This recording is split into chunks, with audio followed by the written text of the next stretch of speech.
Hello, hello, mussels and mollusks. How are you doing today? How are you doing? How are you doing? Up a little better here. There we go. Hello, hello. How are you doing on this wonderful Tuesday?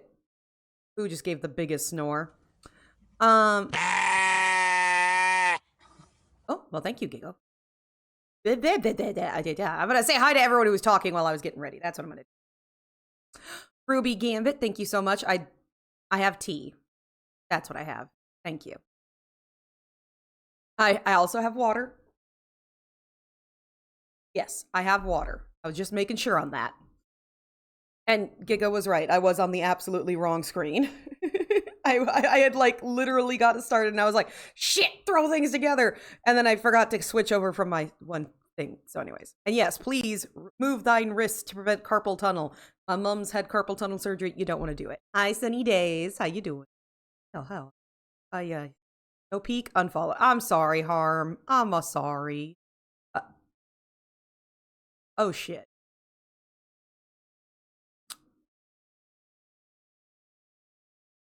Ahem.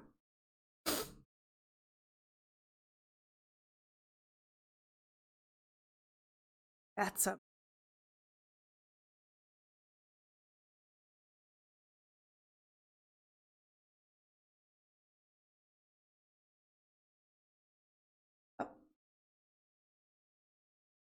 that's yeah.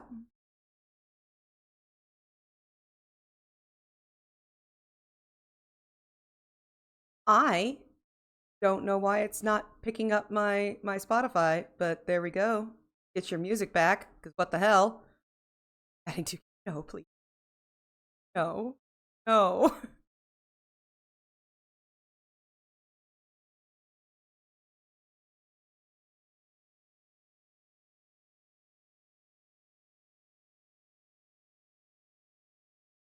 Are you telling me that there has been no music this whole time?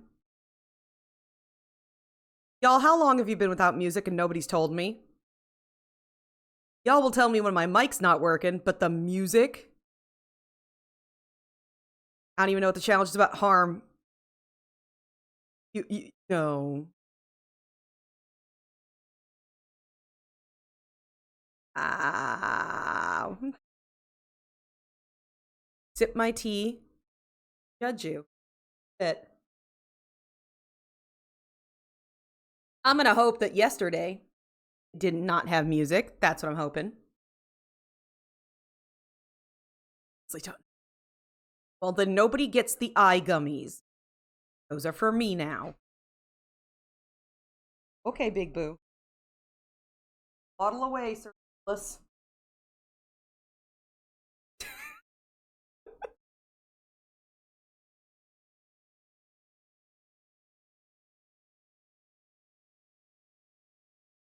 Dinner party music? I'm sorry, I'm not gonna play it, but I want to see.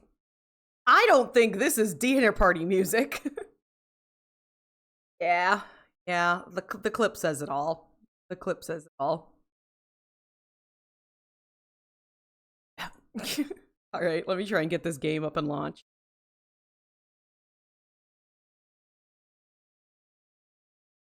Oh, I actually have to update crime scene. Why do you need updating?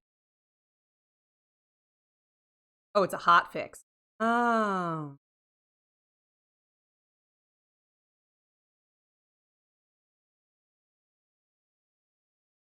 Ooh. There's new content. Ooh. Fun. Okie dokie.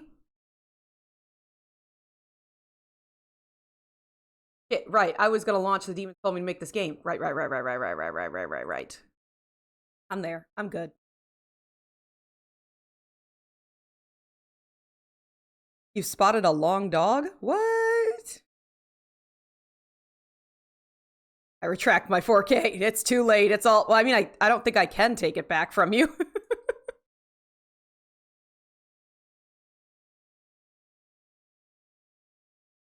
I'm sorry, Harm. You have caused irreparable damage to me.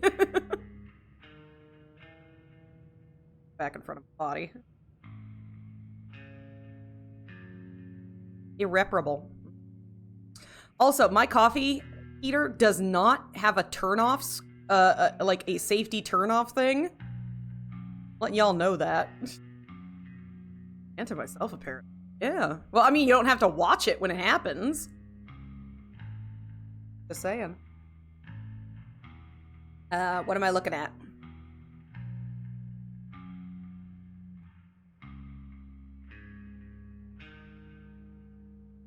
One, you said you spotted a long dog. Was it a corgi? Was it what is it?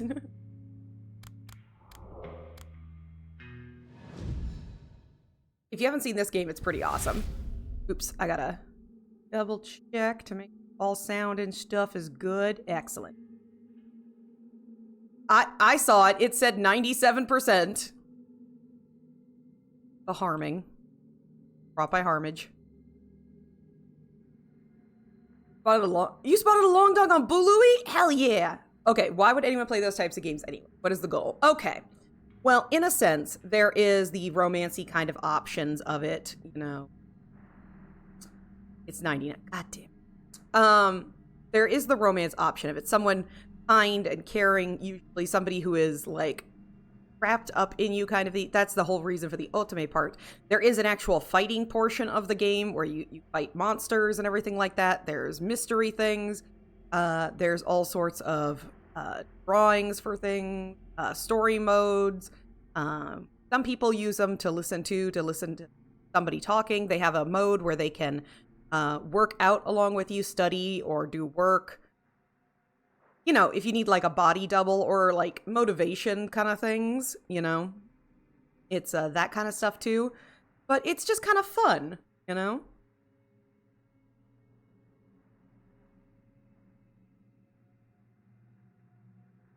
I use sleeping. Also, some people use it to track their periods. It has that option. Rather you buy Rock Simulator and redeem 5k points to play that. Rock Simulator? You know what? I'll add it on there, okay? Are you out of your mind? Absolutely.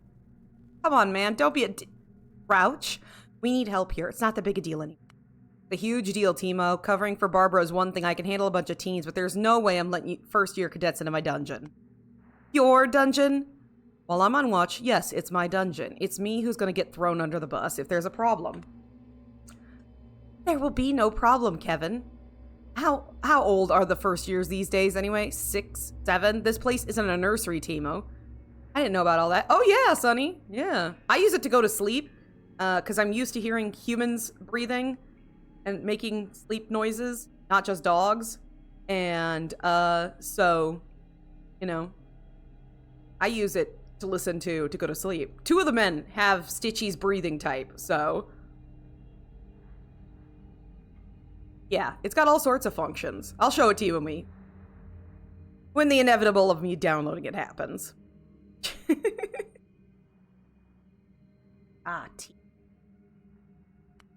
You know what's gonna happen if I let them in? I'll tell you. One of them toddlers grabs the wrong book off a shelf. The rest of them kids watch his toddler skin get peeled off his toddler body, and then I'm held responsible. No, absolutely not. Toddlers, that's just disrespectful.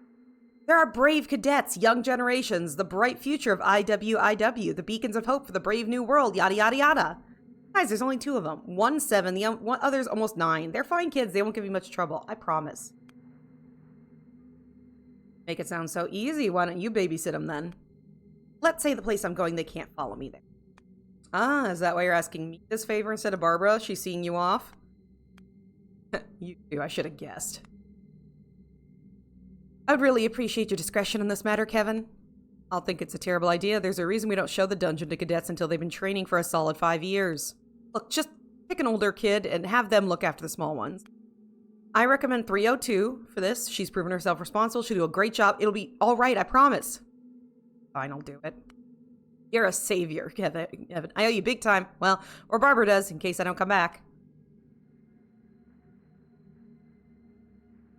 Oh shit, I went through the thing. I didn't mean to go through the thing. Go back, go back. I was looking at bulbils.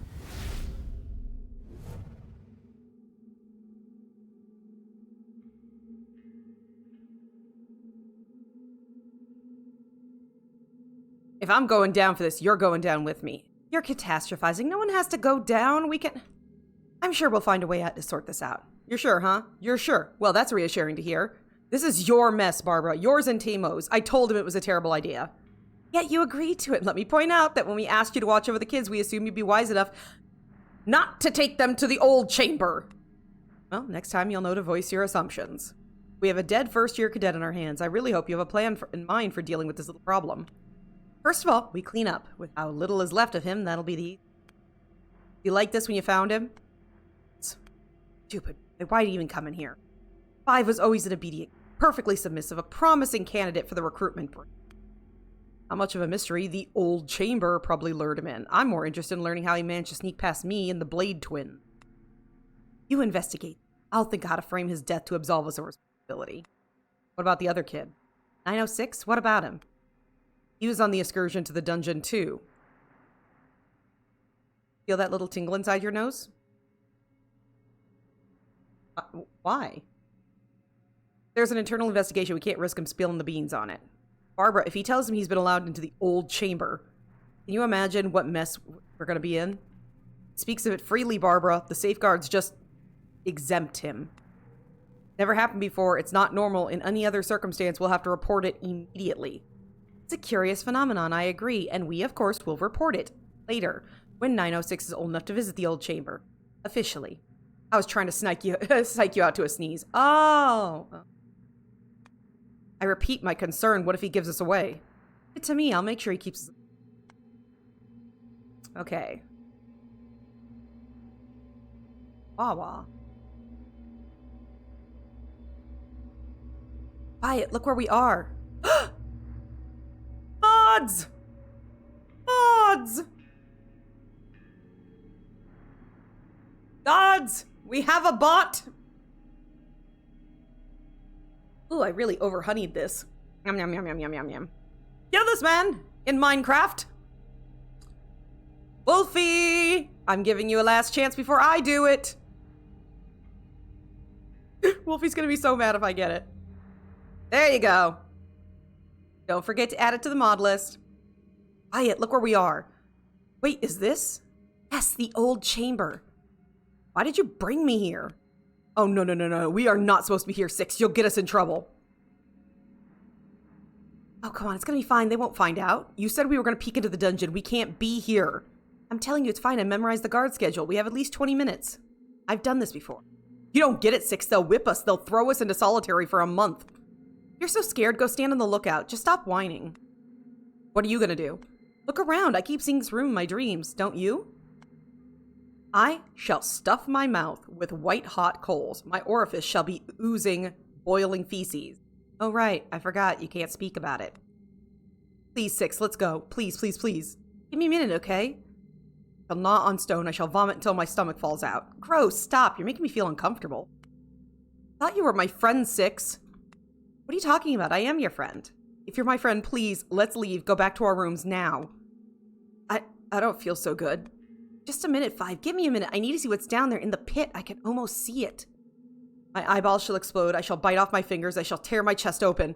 My bones shall break. My guts shall rip. My skin shall be my shroud. I shall be crucified. I shall be quartered. Roaches shall feast on my flesh. What is wrong with you? I told you stop it. 5? 5! Okay. So that might be 2 or 3. This one was definitely 1. I'm gonna move that. Quick.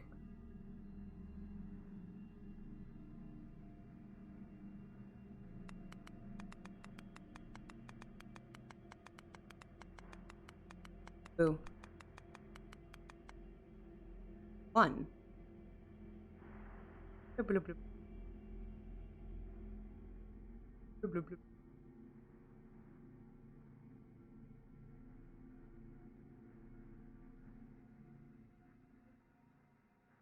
Form a line, come in one at a time.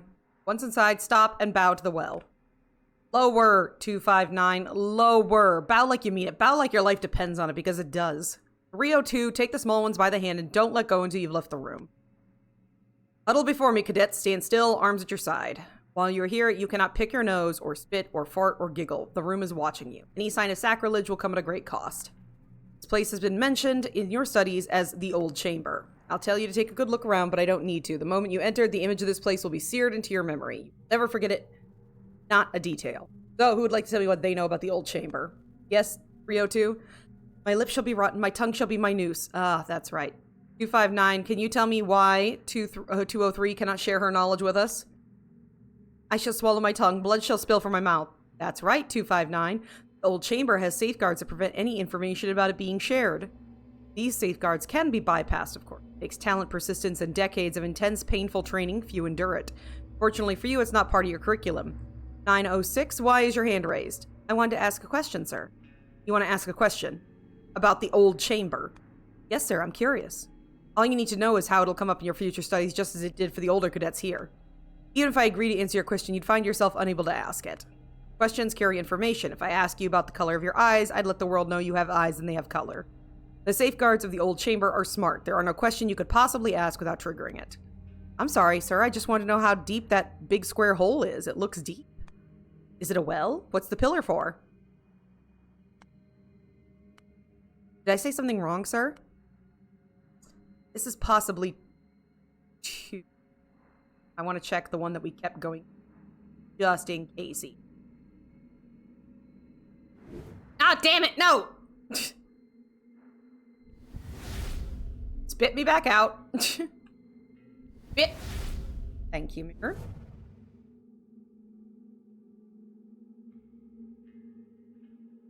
Okay. This is 2.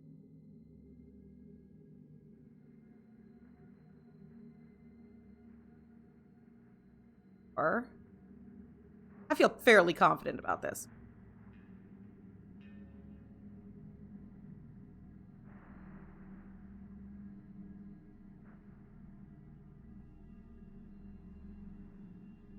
Ooh. Part of it split away.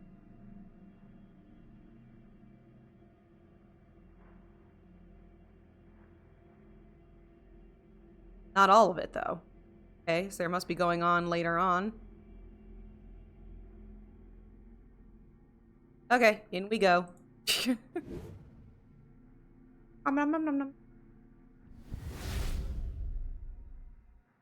Let's see. Went to the apiary. Right, we did the church last time. Or we died. I'm gonna do the shallow park real quick since did not or tape. I know. We're gonna go through what Gum went through in the past 2 because we kinda forgot to possess her in any of that. So we're gonna do it. We're gonna catch up and then we're gonna go to church. Item gained, unpowered holy lantern, love wand, some money. The town square at this early hour is almost empty, save for the teenage boy rolling around in his scuffy cape or skateboard. Ah, we got the learning curve, possess both Gum and tape in time slot 1. Hello, Red Hives. I see the guys were not kidding when they called this place a shithole. Almost feels like home.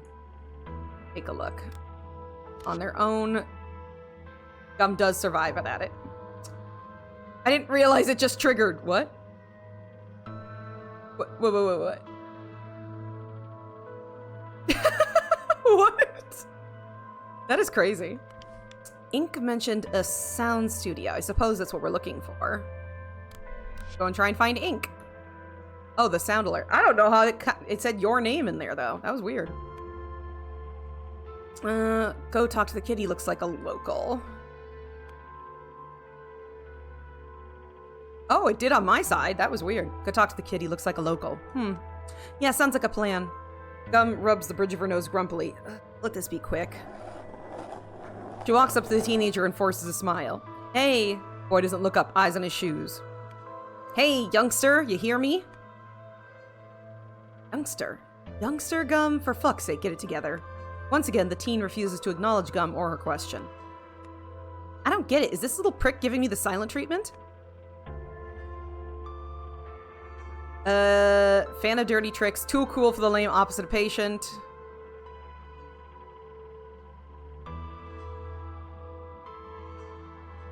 Treat him like an equal. That sounds about right. Hey, look, I know it's weird to ask it at this hour, but where can I find a sound studio in this town? I know that there is one, but I have no idea where to look. I'm kind of new here. The kid looks up, sizes up Gum curiously, then shrugs. I don't know. This isn't working. It is working. You have his attention. Just give him more empathy. Since we're already doing this, I feel you, man. I know exactly how it feels when random strangers pester you on the street, especially when you have your own shit you're going through. Sucks for me too, being on the other end of the stick, forced to ask you for help. I hate doing that even more than I hate having people talk to me. I don't have a choice though. My friend may be in danger and time is valuable. I need to find this recording studio or rehearsal base or whatever it is. The kid chews his lip. Suckers hang out in the mall. What? Who? It's a band. They used to play in Jenny's garage, but her family moved to an apartment, so they squat in the mall now. There's a spot there. The boy waves his hand towards the supposed mall. Gum looks in the direction, but sees nothing mall-like. This mall, is it far from here? Ah, there's the entrance. See it? Gum squints. There's clearly no building, and distinctly resembling a shopping mall in that direction. I can't see what you're pointing at. You're not making fun of me, are you? Can't see it because it's underground. See a glass pyramid? That's the entrance. Oh! An underground mall, really? Huh. Quite an intricate thing to come across in such a dump of a town. No offense. Closed off, abandoned, suckers squat there. Anything else you need to know about that mall? Did I expect any issues in the mall? Issues? Like what? Like residents who might not appreciate me poking around?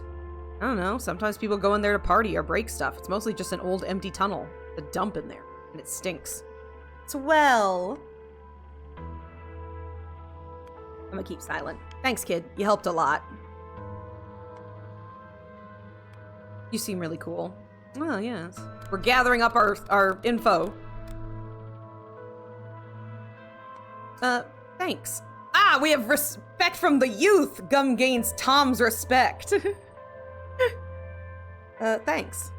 Hope you'll find your friend. When you do, will you leave Red Hives? Well, it's very likely. Why? Just asking. Nobody really comes here, that's all. I want to get out of here. I hate this town. Oh, I can relate to that feeling. My family sucks too. Mom married this asshole, Kevin. Every night he'll go to Penguin, come home drunk, start yelling. I told Mom she should leave him, but he won't. Sometimes I think of running, just packing my bag and hitting the road, yeah? Yeah. That's what I did when I was about your age. I left home with exactly such fashion. A bag on my shoulder and 2 stolen Franklins in my pocket. And did it work out for you? Eventually it did. Use this opportunity to learn something. Like what?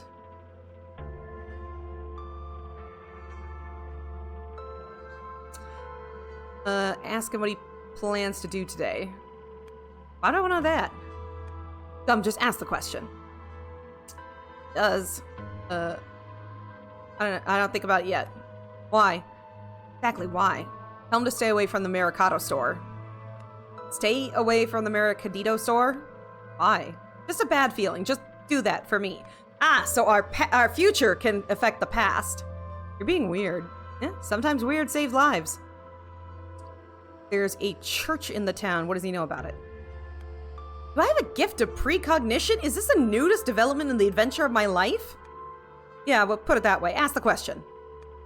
So she does. When we have a town, it's over there at the town's edge. We have a church, it's over there at the town's edge, not far from the apiaries. Mom goes on Sundays, and I have to go with her. Kevin goes, too, when he's not too hungover. It's so boring, I hate it. Last week I pretended to be sick to stay home. What can you tell us about the priest? What about the priest? Father Benjamin? Tom scratches the back of his head. He's okay. Sometimes he's being funny when he doesn't have to act serious, like for a sermon. Funny? Like, not typical thing you'd hear about a priest. He has this cool laugh. It's loud and contagious, When he laughs, you start smiling too. Last time I was there, he told me to search for God in my soul, and I told him I don't think God exists. He laughed and then told me it's fine as long as I do good to people. I don't know, he's fine. At least he doesn't drink like others. Yeah, ask about the Gleek Penguin. There's a bar downtown. Grown-ups go there to get loaded. Kevin's a regular. That's my stepdad. He's an asshole. They all drink, grown-ups. Every other one. A lot of kids, too. They usually don't serve minors in the Penguin, so guys from my school buy in the store and then go party in the mall. I don't drink. I don't want to be like them when I grow up. Good for you, kid. No, really, good for you. What's the deal with the bees? I don't understand. It's in the town's name. What are you asking about? Maybe, yeah. Oh, I know this one. It's because of the legend the bees here used to be red in color and very large, bigger than hornets. Old people say they remember it. They said red bees died out at some point last century. Yeah, he's a good kid. But my biology teacher says that's a myth. There is no evidence that red bees ever existed. No photos, no videos, or anything to prove they're real. That means it's just a myth. And what do you think? The boy shrugs. I've been to the apiary. Those bees are just normal.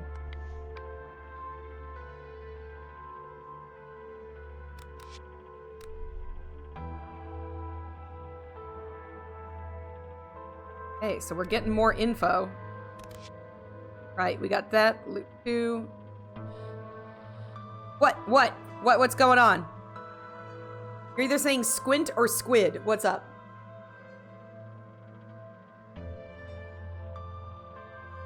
Have I eaten? No. I have tea. With a boatload of honey. Someone. Yes, Sonny? Anyone?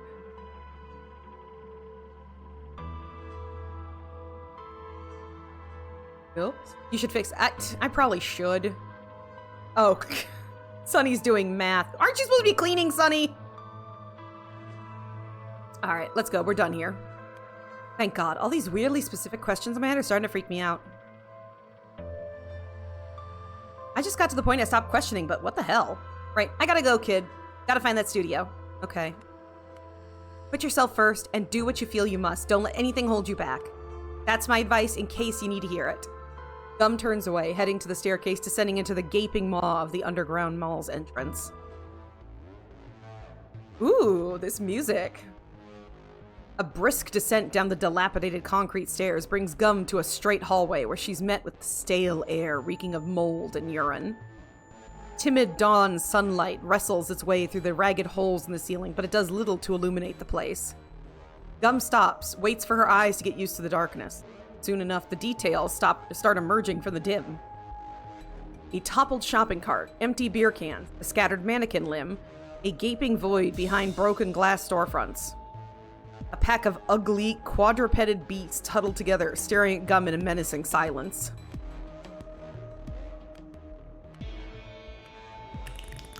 Oh, they click! I forgot they clicked!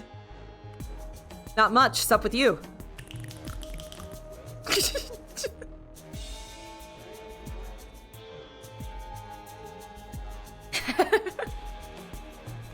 Cool, cool.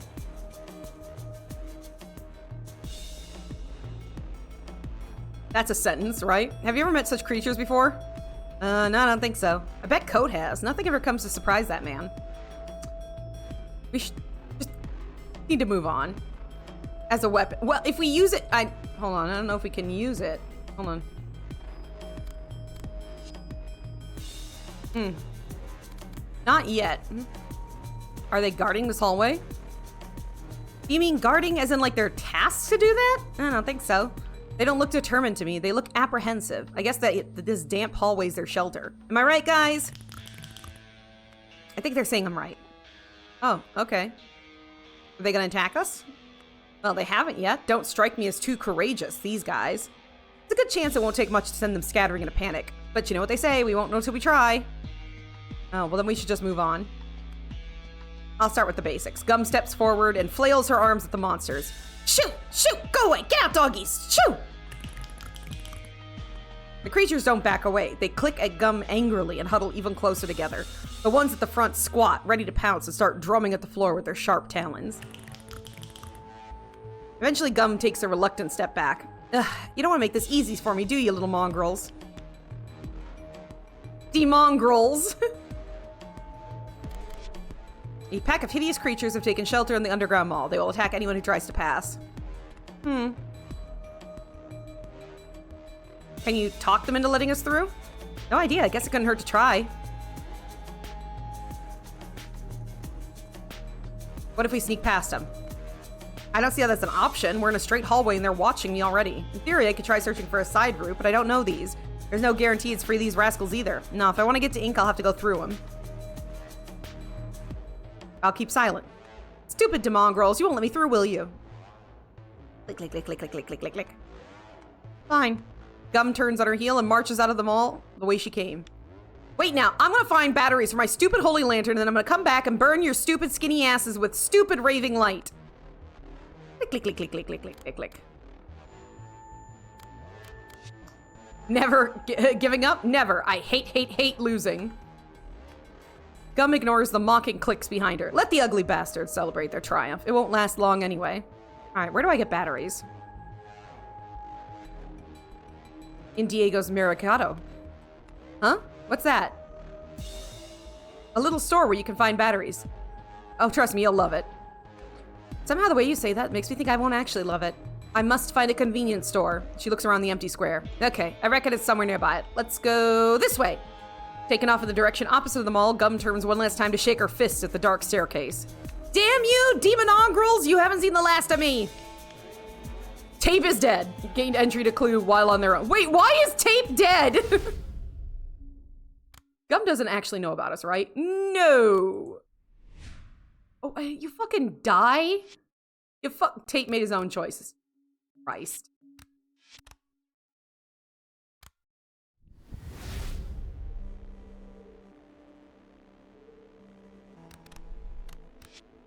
No, Gum does not know about us.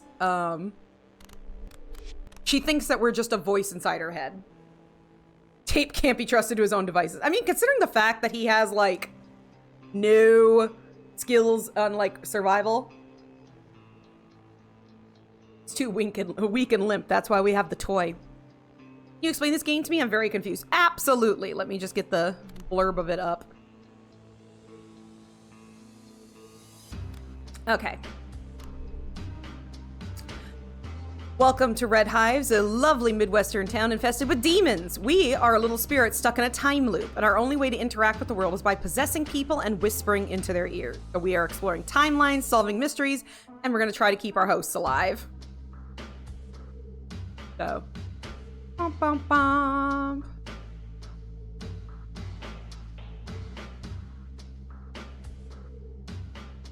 So we are playing as a dark wisp, a disembodied spirit that is unable to interact with the physical world directly, but can possess people and speak into their ears and influence their behavior.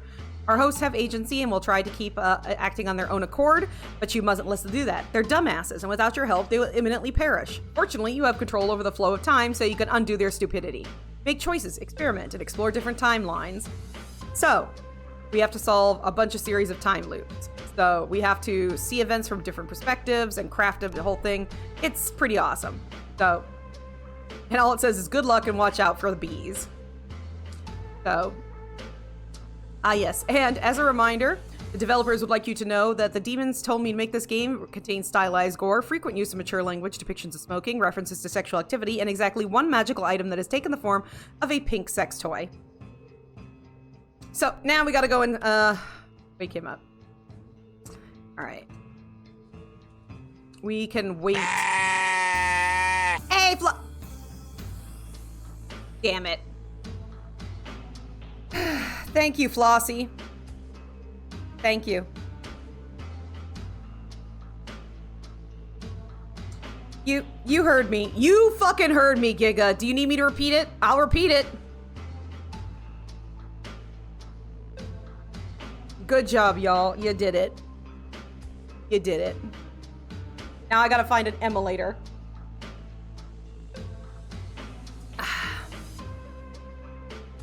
No, I just need to make sure I was thinking things. Yeah, Flossie is right. The pink toy is a great demon slayer. It didn't even take a week. I know. I'm so frustrated with y'all. Like, I'm excited for you, but, like, I'm frustrated, like. But thank you. Wait until Tape meets the beggar. Oh, God. Ruby is spelling victory. Exercising the demon. Thank God it's a person. Kind soul, do you have some money for an old man in need? Oh, let me check my pockets. Tape pats down his pockets searching for money. Yeah, I have something at 20. Wait, there's more. Oh, yeah, I got some coins. It's your lucky day, buddy. Tape approaches to...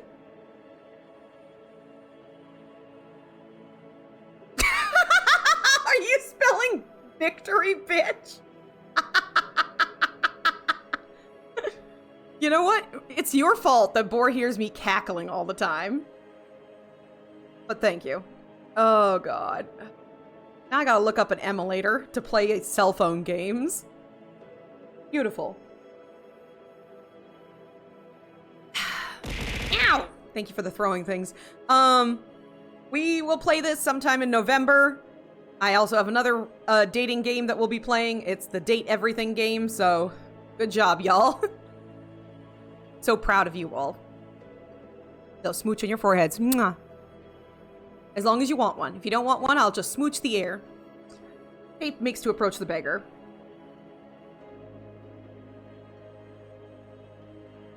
We have learned everything. Ow! Jesus. Okay, I'm posture checked. I'm unshrimpified. Stop right there. The creature's no human. Hey, creature no human? What's wrong with me? Sure he smells. Sure he isn't he's not conventionally attractive. Ah, thank you, Sonny. I'm drinking rain energy drink. Oh my god. That doesn't justify calling names. Look how polite he is, just sitting there, not bothering anyone, mumbling to himself. Brother. Yes? Brother, come closer. The beggar's voice is so hoarse it crackles like radio static. Okay, I have to admit it's odd. He's creeped me out a little. A little. You're on the right track. Tell me, what do you think of him? He seems pretty normal. Sorry, Brain. I know I'm letting us both down, but I genuinely have no clue what I'm supposed to think of. He's a little emphasis on a little weird. It's also a little, again, emphasis a little weird that he's begging here in an empty trailer park. Maybe there's one of those trust the process things? Damn his vibrant imagination. My gut says to keep my guard up, but I've no clue if this gut knows what it's doing. Friend, what's your name again? Kind Soul. Such a sweet name. I don't think he understands what I'm saying. Maybe this creature's not intelligent enough to hold conversation. I want to eat. It's intelligent enough to pretend to be human, though. There's only two reasons a species would pretend to be another: to survive or to hunt. Don't push your luck. Run before the tentacles show. Good thinking. If it really is some sort of monster, I don't want to stick around and find out. One step, then another. Tape slowly backs away. Kind Soul. What? Tape freezes like a cartoon thief caught in a lantern beam. Come closer. The voice drags over every vowel, screeching like a rusty brake struggling to stop. No, I don't think I will. Kind Soul. The hood slips off the creature, cascading like a bride's gown on her wedding night. Tape gasps, far more in horror than in awe. Revealed beneath its hood is a toothy abomination, its tentacles spreading wide, its maw exhausting a stench so foul it gnaws into Tape's eyeballs. Oh, no, no, no, no, no, I am out of here, out of here! I'm getting out of this fucking town!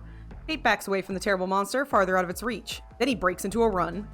Past Gum's trailer, down the empty road, anywhere, far for the terrifying monster. I'm sorry, he bends over gasping for, I can't do this, I just can't. Deal with this shit yourselves. I'm leaving, I'm fucking leaving. He lives! Okay. Go to Shallow Park, and then I'm sure he's gonna die in the apiary, so we'll have to go through his stuff again. This time, I think I'm gonna take the...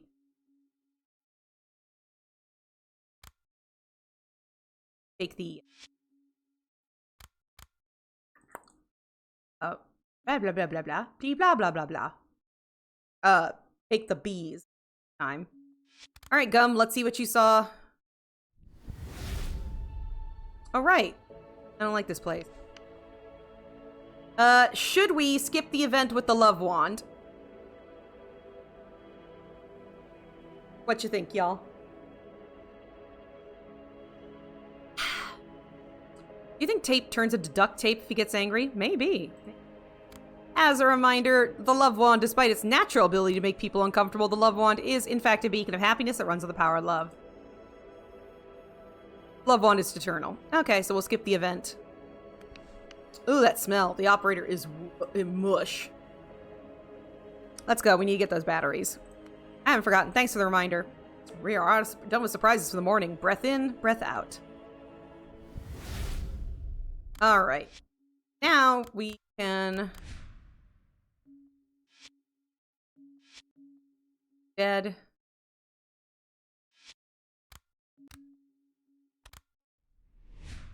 He grabbed the bees.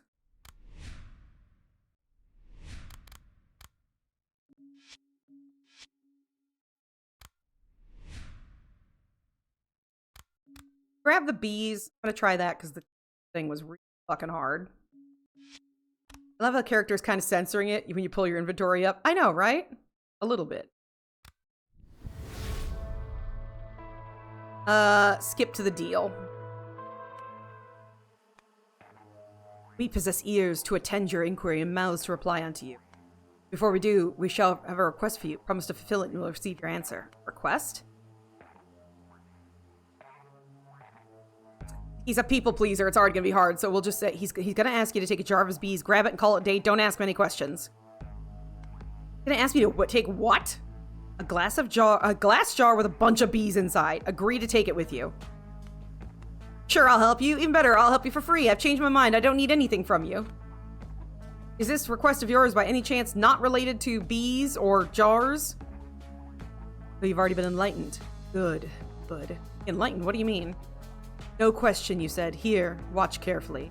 Like a magician performing a trick, the beekeeper reveals a large bulbous jar. Bees inside are perfectly still, as if frozen in time, their tiny bodies poised, watchful. Quiescent, but not dormant. No, they look composed, prepared, waiting. Take them to town so they may fulfill their highest purpose, and in doing so, save Red Hives from its inevitable demise. Alright, friend, I'll take this jar to the town. Matters are sealed. Take it, hold it tightly as you hold your life. Do so and you'll be gracefully showered with gifts. Ah, nice! I like gifts. What kind are we talking about here? You have the bees? Bees! When the time comes, you shall be pardoned. I see. Sounds very generous. Pardoned from... The clock shall chime and Red Hive shall be besieged by a cleansing deluge of bee stings. Filth shall be eradicated. Oh my fucking god.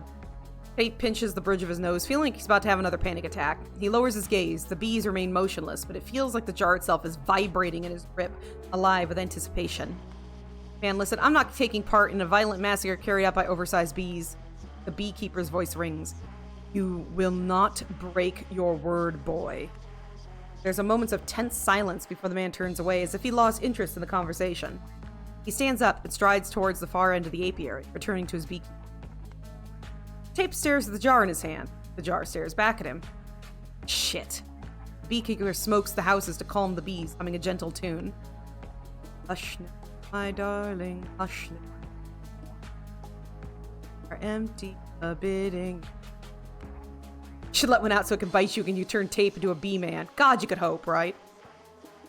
Tape watches the man bend down and carefully lift the lid of the hive. The bees, instead of swarming in agitation, remain placid, some barely stirring, others sluggishly lifting in place. Tape watches, his brow furrowing. Whatever's in that smoker, it works.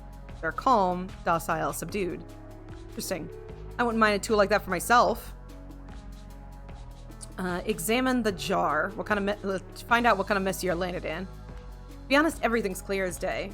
This is some kind of stupid occult, demonic business I've gotten myself into because I can't say no to people. This will be a lesson. Little venom in his ass, but then he'll die! Raising the jar to his eyes, he inspects it with a curiosity and unease. Ooh, check the jar. What do you expect me to find, brain? It looks like an ordinary jar. Kate brings the jar to his face. Don't look at me like that, guys. I said I'd help you. Yes, you have some shady plans. Yes, I wouldn't want to be involved in them, but I'm not breaking my word. Perhaps he's overthinking it, but the way the bees shake their antennae almost looks mocking. Of course, no bee is capable of such intricate emotion, but if they were, then they would pull Tape into a mesmerizing glow of honeycomb fractals, their golden patterns expanding upon billions of light years in every direction.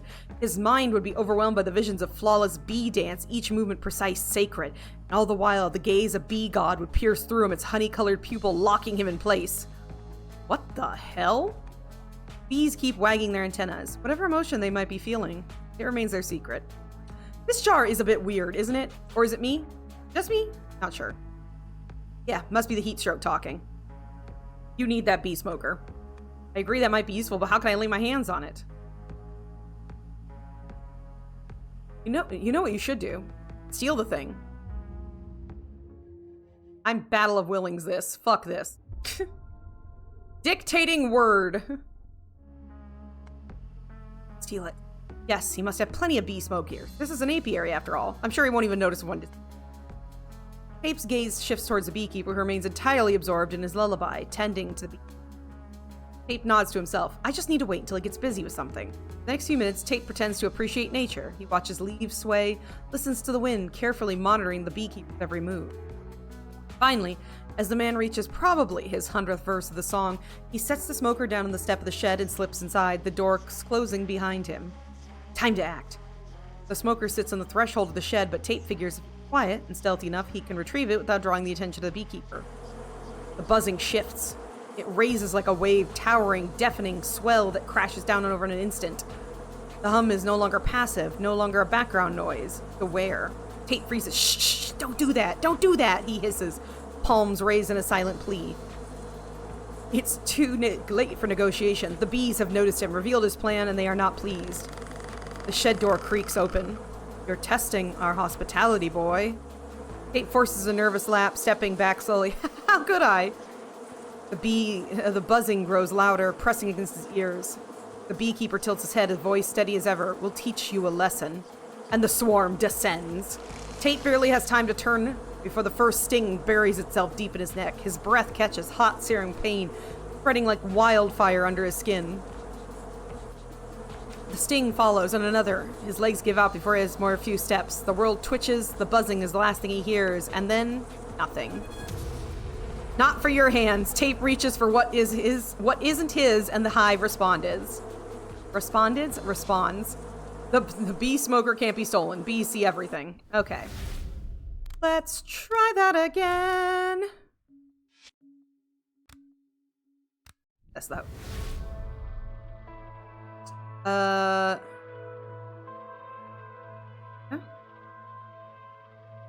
Script to the deal.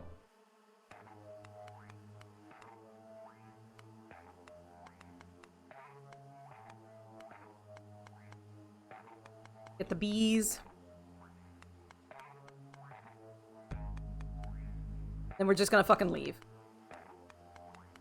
Got the challenge complete. I don't know what to do with my points. Yeah, see, that's a problem. That's a problem. We aren't gonna break our words, and we're just gonna take the fucking...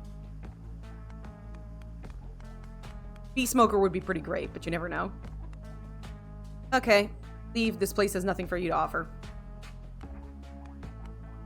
Drift stars the rise in the barrier. He can see the faintest shimmer the way the light catches and bends unnaturally across its surface. No way out, no escape. That leaves one direction, inward. Alright, so he survived. Now we're going to the church. There's blood in puddles, blood in sprays, blood like paint across the walls. It drips things.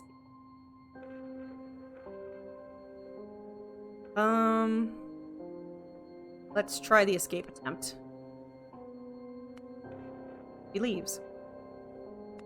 Ape tiptoes as silently as he can, begging the floorboards not to creak beneath him. Got this. Let's see what we have here. He drops to his knees in front of the door and examines the lock. Old cast iron, heavy, not mass-produced, probably handmade. A relic for when doors were just meant to guard the souls of the flock, not just to keep out the cold. Boarding mechanism, single lever, primitive but stubborn.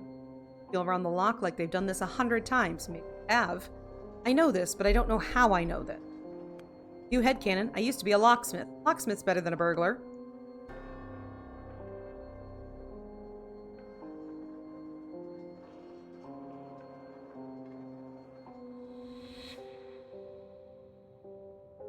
You're getting distracted. Pick the lock fast. Do this quick, no noise, no mess. He's leaning in so close the wood of the door grazes his forehead. Despite the age of the lock and its clear resistance, Tate doesn't falter. There is calm precision in his movement. Deliberate, measured, guided by muscle memory. Mind refuses knowledge. A gentle push, a careful twist. It clicks, softly, almost apologetically. Bolt shifts. I did it! Tate blurts out, then immediately covers his mouth with his hand. I did it! Tate straightens slightly, one hand still on the handle, and that's when he feels it. Turns his head, and the priest is at the foot of the stairs. Remind him of who he was.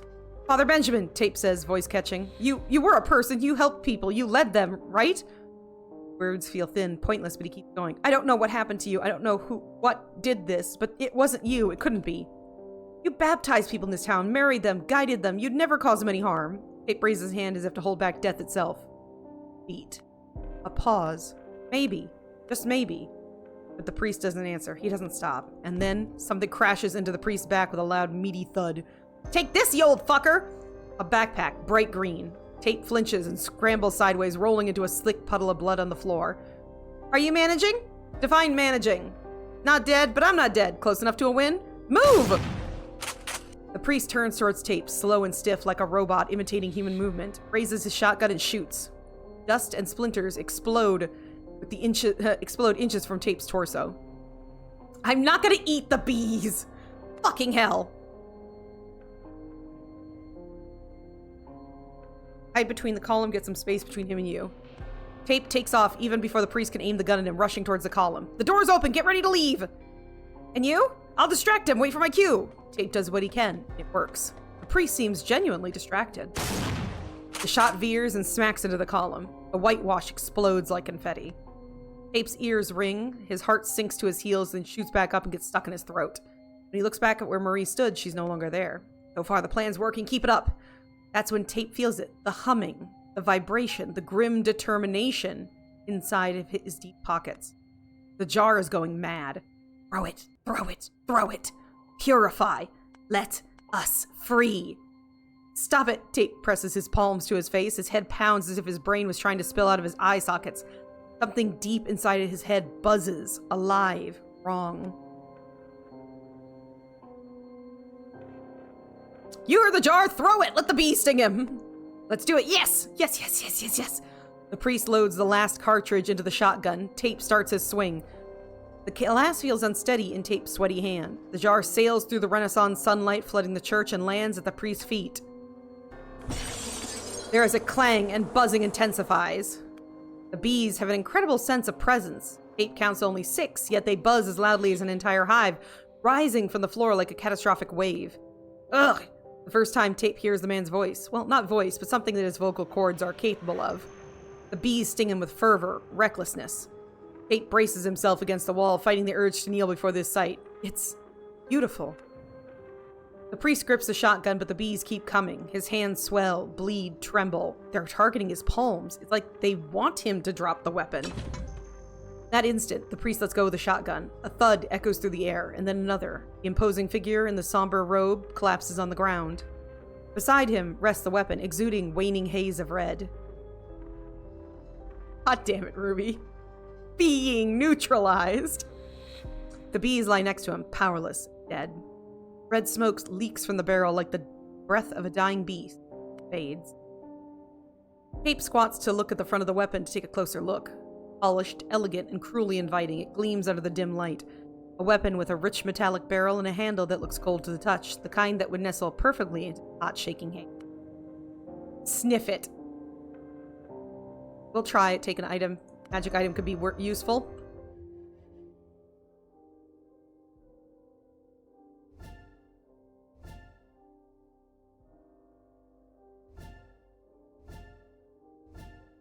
We're taking the magic weapon! I don't know how to handle a firearm. Wait, or do I? I mean, I have an ad starting in about a minute, but I guess we'll find it out. His hand hovers for a moment above the shotgun. Doesn't look different. Same polished barrel, same cold, silent weight. He bends down and closes his fingers around the grip. Oh no! Right, no! The moment his skin makes contact, the air in the church seems to thicken like he stepped underwater. A whisper slips into his head without warning. Loud and quiet, male and female, old as dust and sweet as child's breath. Countless voices layered and seamless, too gentle to resist. Excellent work. Thanks, but I haven't actually done anything. No delay. The reply slips in smoothly, soaked in something bright and eager, almost happy. Oh, you'll do much more. Many. Tape's hands stop troubling. His breath evens out, and somewhere, far beneath the surface of his thoughts, a new feeling stirs, steady, quiet, and calm. Purpose. Instrument of undoing, Tape took the shotgun. Oh, shit! I died. Okay. Well. Fucking Tape. I can't reach him now. He's dead? Yeah, dead or completely possessed. Alright. Back to throwing the bee.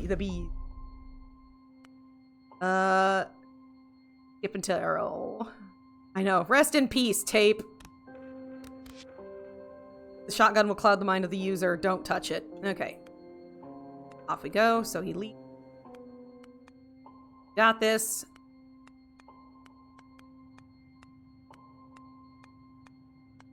Excellent timing to recall something useful. It's blank. Suspiciously blank. I say that's something Pictures, feelings, associations.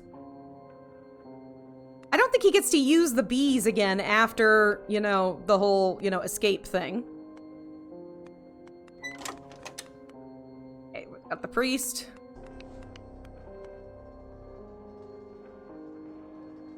We're a bit clumsy. Wait, how did that trip? Oh. Preoccupied with his forgotten past, Tape failure to notice his enemy approaching. Okay, so he's also a bit clumsy. Jesus, man! Oh. Keep silent. Don't shoot, please. It was just a lock, man. It's just a lock. I was so wrong. I'm so sorry. He half-sob wheezes. Is this pathetic enough? You want more? I'll cry harder. And then something crashes into the priest. A loud, meaty thud. Take this, you old fucker. The backpack. Are you managing? Define managing. He's not dead. I'm not dead. Close enough? All right. Hide behind the column. Get some space between. Actually, run to the altar. We can still do the bee thing, I think.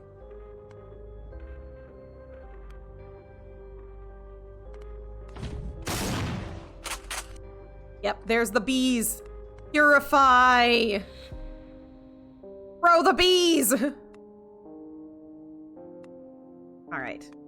Taking a sip of tea after the bees fuck up the priest. He's too pathetic to attack in general. He'll probably exclusively attack with the bees because it's the only time he'll attack at all. I know, right? All right. Leave it where it is. It would probably be smart to hide it somewhere, but I'm not sure it's safe to touch it, even through fabric. We're not doing this, Tate mutters, nudging the shotgun away with the swift flick of his boot. There's a good chance I'll regret ditching the shotgun in 5 minutes, but at this exact moment it feels like the right call. You've won?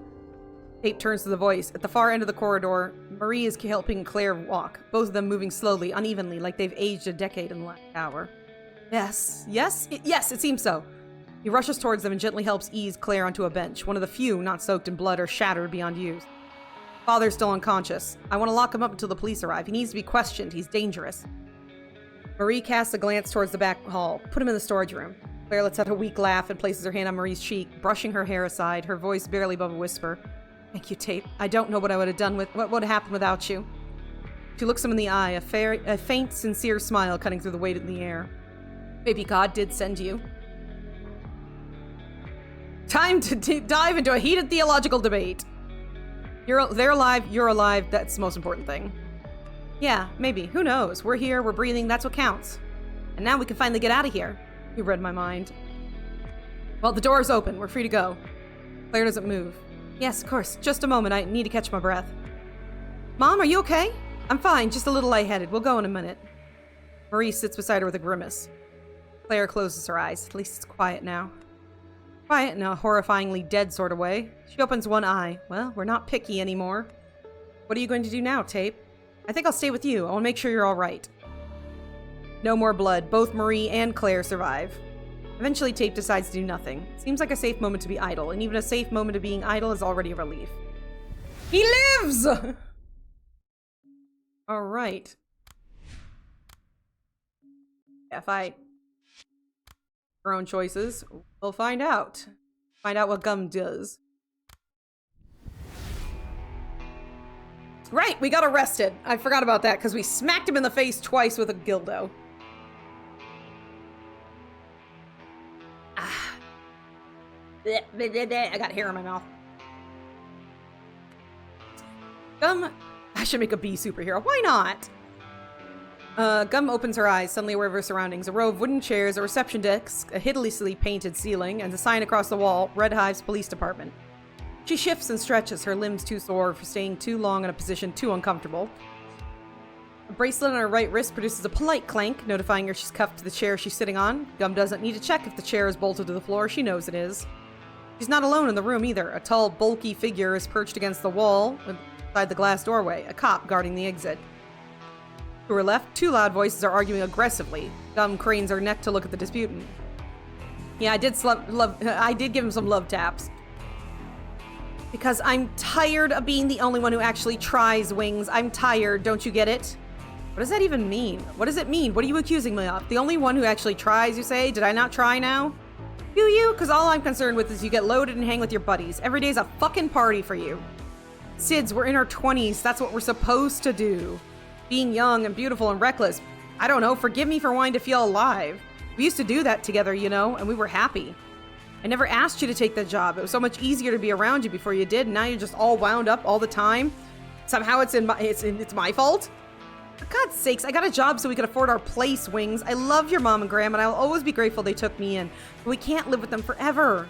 Why not? Just, why not? Because if we do, you'll never grow up. Sheesh, these two, right? How did you end up in this situation? It's still a bit hazy. Apparently I made a bad decision to do the right thing. Again. He darts a look at the cop. The police are corrupted. So they are! ACAB! Shut up, Wings. Don't make things worse. The girl whom her companion refers to as Sid's side-eyes the cop worriedly. Worse? It was you who got us detained in the first place. Must have woke up the whole street with all that yelling. How long have I been here? They just brought you in. 5 minutes, 10 tops. She smiles at Gum sympathetically. Wild night? You have no idea. Sids turns to her companion. They shrug. Don't give me that look. I don't know her. Come on, she's dressed like a Honey's regular. I have eyes. I can see that. I'm saying wherever she partied, it wasn't Honey. I was there all night. I would have spotted her. What are you two talking about? Wait, don't tell me. I don't care. Frustrated, Gum pinches the bridge of her nose. Gotta assess the situation. Bite off your cuffed arm and attack the cop. Well, let me hear you assess that situation. Sure, sit back and listen up. There's a cop at the door plus 2 civilians. How much police force do they have in this town? Honey's regular, you say? God damn it, Ruby. Searches the wall of the reception desk with her eyes. No data available. Are all the cops in this town brain dead or only the 2 I've met? Probably better to assume the worst. Did they take my stuff away? Backpack, it doesn't seem to be around. The wand holster is empty too. Hey, guys, when the cops brought me in, did you see a blue backpack? No, I don't think so. What about a dildo? A pink, L-size, anatomy shape? Hey, I like her. Answer the question. Sorry, girl, no dildos in the building for us. Only assholes all around. Will you stop with that already? No, I won't. If they're gonna shove me into a cell, they can well know what I think of them. This attitude is exactly why we're here. I'm sure they'd have let us go already if you freaking behaved. I'm supposed to be at work now, you know? I might get fired over this. Did you think about that? Of course you didn't. Well, what I think, Sids, is you've lost your rebellious spirit. Just listen to yourself, speaking like an NPC who sold her soul to be devoured by the corpse. Shut it, all of you. Hey, where's my stuff? Safe, you'll get it after. After what? I don't have time for this. She turns to the other 2 detainees. How many cops have you seen in the station today? I beg your pardon? Besides this big fella, she nods at the guard. Have you seen any other police officers since you've been brought into the station? We haven't. Good, that's good. She looked at the cop thoughtfully. What is your plan?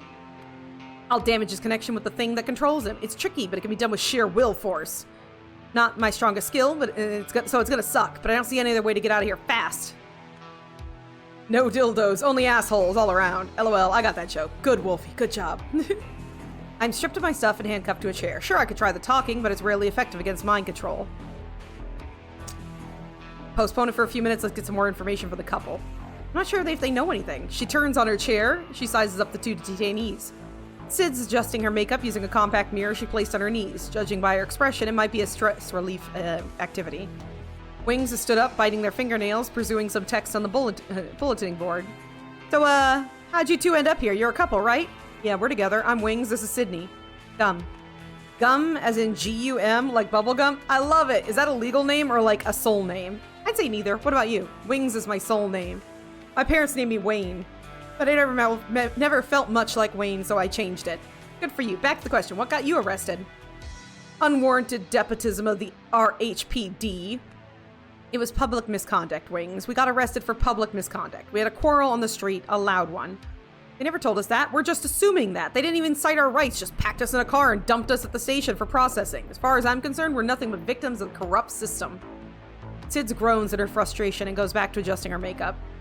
Or maybe it's just plain homophobia. Maybe the real reason we're here is us being a queer couple. Did you consider that? Sid doesn't respond. Being pretty oblivious. What can I possibly learn from them? Why are we being held here instead of cells? Any idea why we're just sitting in the hallway? If we're detained, they should put us in cells, right? Oh, I hope it won't come to that. We're waiting until someone shows up at reception and writes us up. It's my assumption. We haven't seen a soul except the pig watching us, and he won't tell us nothing. Wings! How far are you from the town square and mall? I'm new in town. How far are we from the town square right now? I think it's 3 or 4 blocks east, a walking distance. Finally, some good news. Nothing more. Move on. Well, I'm sticking to my plan. I wanted to say I love your outfit. Yeah, me too. How long have you been in town? I know all the Red Hive's party spots and I haven't seen you around. I arrived last night. Damn, and got arrested before the sun came up? Tough luck, girl. Trait influenced. Hates talking to people. Bite my tongue off if I'm forced to engage in this slog any longer. I must get out of here. I'm severing the connection between the cop and whatever controls him.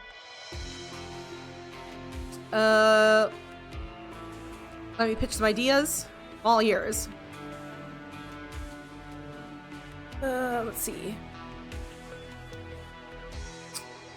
Remember your training. Are there any other ways to help a victim of mind control shake it off?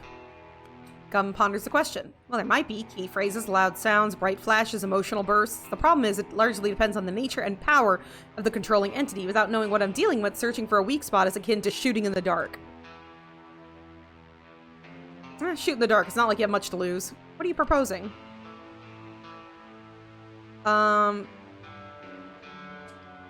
Try loud sound. Shriek. And she's shrieking. I'm not gonna scream. Wings, besides Gum, jolts up in their seat, clutching at their heart. Gosh! She's still screaming. Wings, get away from her before she assaults you. Sid follows her own advice first, shifting 2 seats further from Gum. The cop doesn't even wince. Well, loud sounds can be ruled out for confidently ineffective. Try key phrases. Hey, officer! Would you kindly uncuff me? Simon says, let me go. Deactivation code 259352. Untie, my darling. Ugh, I can go on like this for hours and hours to no effect. What's the point? I'm sorry, but would you please stop whatever it is you're doing? You're scaring me. Gum purses her lips and falls silent. Well, that does it. Try to remind the cop of his mom. Officer, no, wait, what was it? Jeff? It is Jeff, am I right? Jeff, I want you to think of your mother. Do you remember her face? Can you see it before your eyes? Can you hear her soft, gentle voice, Jeff? Can you feel love or care? What would she say to you now, Jeff? These foul affairs you're participating in, do you think she'd approve? Not a single muscle on his face betrays his expression of utter indifference. Gum tries again, bringing up Jeff's father, then his siblings, and finally his future grandchildren. At last she gives up. It's not gonna work. Both Sids and Wings are watching Gum from a safe distance, their expression gradually changing between apprehension, bewilderment, pity, and sick amusement. Gum decides to heed their judgment no more. I'm sick and tired of wasting time. I'm getting out of here. Gum straightens her back, lowers her head a bit, closes her eyes, reaching out with her mind to the cop standing by the wall. Human soul, I am freeing you from your binding ties. I'm freeing you from your binding ties. I'm freeing you from your binding ties. I'm freeing you from your Oh! A sigh of surprise leaves Gum's lips and she drops dead. Oh! Okay, so the entity... That was big. No. We go back. We cannot let Gum be dead. I'm gonna check Gum. I'm gonna check Tate first, and then we'll go back for Gum. Maybe he'd figure something out. He's still here. Maybe always will be. Still ready to go. This place just won't let him. Okay, well, on their own, Tate does survive without me, so we'll go back and play it. We'll know he's okay, but we want to see kind of what he's gonna go up with it. Don't let her attempt to sever the power with the entity. She'll die. Sounds good. The church stands, a monumental, motionless entity. A blood-stained walls echoing each step, multiplying them endlessly. Place, which is the victim and the perpetrator, the mourner and the mourned. Tate turns slowly. His neck is damp with sweat. The church door is wide open. The tranquil landscape briefly distracts Tate from the chaos that happened inside, and a pained groan breaks the silence. Are you okay? Yes, I'm fine. Sound convincing, but the fact she's alive and by her daughter's side is enough for Tate. Could have been worse. Sighs. What's your plan now? Our home isn't far. We'll head back there and look for someone who could take me to the hospital. But how will you manage with your leg? Don't worry. You've done more than we could have asked you. I won't need you to carry me. That'd be nice if you did. Marie, let's not take advantage of Tape's kindness, okay? No, seriously, he's amazing. Not just decent, he is the best. Stop it, it won't work on me, Tape says sternly. It will absolutely work on me. Tape is in a rush, darling. Remember, he's looking for his friend. At that moment, Tape notices a figure approaching the church, a small, dark silhouette moving closer. A friend? An enemy? Yeah, but this feels like deja vu, he mutters, grabbing a heavy candelabra from the floor. We're not ready to face another attack, but what choice do we have? It's better to confront this person outside. I can't allow them to get in here. Be careful, someone's coming, whispers over his shoulder, quickening his pace. The figure is still far ahead, but Tape lowers his voice anyway. Hide, please. Oh, for fuck's sake, not again. Marie! Fine. Heavens above, not again. Happy? Do what Tape says before things get worse. They hide in the corridor. Please be a friend, please be a friend, please be a friend. Tape squints at the figure, but remains indistinct until it nears the church porch. Good day, sir. Who are you and what do you want? Answer me. Tape points the candelabra at him. The man meets Tape's threatening gesture with a steady gaze, showing neither fear nor mockery. I'm not here to fight. Attack him! Anyone wearing shoes with this much polish just clearly has no good intentions. Alright. Stay calm, polite, no need to pounce on anyone. So am I. I've had enough of fighting already. So who are you exactly? Glad to see you're willing to cooperate. It's nice to know I'm dealing with a reasonable person. I'm Special Agent Wolf here, investigating some weird spikes in spectral activity and a few unexplained disappearances. Appearances sound awful, but the spectral activity sounds like gibberish. What exactly does that mean? According to Wolf, people have been vanishing without a trace in town. Government lingo for demons or ghosts, not for monsters, however, since those don't leave a spectral trail. Kate pauses, trying to find the right words to form an appropriate response. The right words don't come, so he simply asks, why not? Unlike demons and wandering spirits, monsters are not tied to the dimensions they came from. One could say a spectral trail is the mess interlopers leave when they bounce back and forth between worlds. It's a grossly simplified explanation, obviously. I'd rather not waste the limited time we have on lectures. I'm here on an investigation for the BPR. That's all you need to know. The Bureau of Paranormal Regulation. He enters the church. If the seed inside affects him at all, he shows no sign of it. He surveys the bloody, mutilated bodies, severed limbs, and bloodstains with the same detachment he gives to the scuffed floorboards and the flaking whitewash. There's actually a bureau for that? I have never heard of it. There's a bureau for everything. Our responsibility is to ensure high-risk anomalies don't escape past the point of control. See, Ape says, confused. Let me elaborate. A high-risk anomaly is any developing crisis with unacceptable civilian casualties and no plausible explanation suitable for public reports. He pulls a plastic ID from the inner pocket of his jacket and shows it to Tape. Jonathan Wolf, Special Agent, 3rd Rank, Domestic Security and Investigations. The card is made of plastic and is simple, boring design, yet there's something that radiates significance, an inexplicable sheen of power that makes you want to cower. I think it looks real enough. If there's something wrong with it, I can't tell. Guess I haven't dealt with fake IDs, which means I must have been an honest person, and that's a good thing to know, right? For now, let's assume he is who he says he is.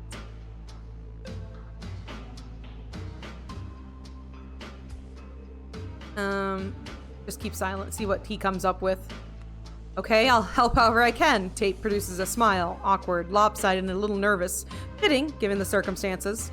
But I'm not sure how much help I'll actually be. You're here at the crime scene, and you clearly stand out from the ordinary. Your assistance could be invaluable. What? No, I'm just a regular guy. Yet, here you are, alive, while many others are not. What is he implying? Is he trying to frame me or something? Talking with cop kind always seems to have strings attached. I'm still here because I was lucky. Not everyone. Modesty suits you. Tape is a great guy, sir. Very resourceful. Marie peeks out from the corridor. A moment later, Claire follows, limping, composed, and carrying guilt in her eyes. Marie, darling, don't eavesdrop. Good day, sir. Everything is all right? Yeah, I'm not eavesdropping. They're just talking too loud. Sure, honey. It's hard to stay here, so we'll go outside. We'll be there if you need us. Ugh, fine. They head for the exit. Marie keeps sneaking glances back, like she's worried the agent might snatch Tape. I'm sorry, sir. They're just civilians. And you're not? Me too, the most civilian person here, I'd say. But I have a special situation. I'm a criminal. What? No! Ask Claire and Marie. They'll tell you. For all I know, they're your accomplices. His voice drops, blending with the sounds of the church, the wind and creaking and rustling. Let's wind back a little, okay? I understand it's your job to suspect everyone and account for all kinds of scenarios, but you're pointing fingers at the wrong people now, okay? And relax, I was joking. You're clearly innocent. Not much blood on your clothing, normal auditory response, no gunpowder residue on you either. To be fair, I don't see it anywhere. Anyway, the real conclusive evidence are your eyes. Those are the eyes of someone who's never taken another man's life. While you're not a culprit to this tragedy, you're its witness, and I would very much like to hear your account. Wait a minute, we can't just ignore the survivors. They need immediate medical attention, doctors. Shock blankets at least. They seem fine to me. The woman's leg is wounded, but she'll be fine. I'll take care of it. Let's focus on what you can tell me. Walk me through what happened here. Tell him what happened to you, but briefly. That'll be of much use. I'm dealing with some memory loss, so I don't know much, but maybe you know something about me? I don't imagine someone in his position would have any information on me. Not important enough for that, right? Would be kind of cool if you had something on me, unless it turns out I'm a thief or whatever. One thing at a time, okay? How long have you had this condition? Just since this morning. I can't remember anything that happened earlier than an hour ago. I woke up tied in a trailer, and this girl who calls herself Gum told me I was possessed. I proved to her I wasn't. She left to look for her missing friend. They came to this town to deal with some supernatural issue. Red hives, right? Right, the agent nods. Could you elaborate on the supernatural issues you mentioned? I wish I could, but her whole team vanished when they were in on it, and she didn't consider me close enough to share all the details. What about this place, the church? I was just walking from the trailer park to town and decided to stop by to ask if anyone's seen her. Turns out there was an armed priest who shot at the local parishioners. Claire and Marie, the woman and the girl waiting outside, managed to escape when he started shooting. We've dealt with the priest. He's knocked out in a storage room down the corridor to your left. Fantastic. I'll talk to them too. All of them. The agent nods to himself, mulling something over. Where's the weapon? Lying out of the bench near the altar. Anything else? That's all, I guess, more or less. Now it's your turn to answer? Sure, I'd hate to see you caught up in a tricky situation just because you don't understand what's going on here. Why would you care? Remind me. It's my responsibility to ensure civilians like yourself don't find themselves trapped in pentagrams, chained to sacrificial altars.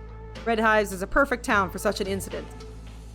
Unexplained fires at secure facilities, unusual flora fauna, along with numerous reports of phantom voices calling people into the woods.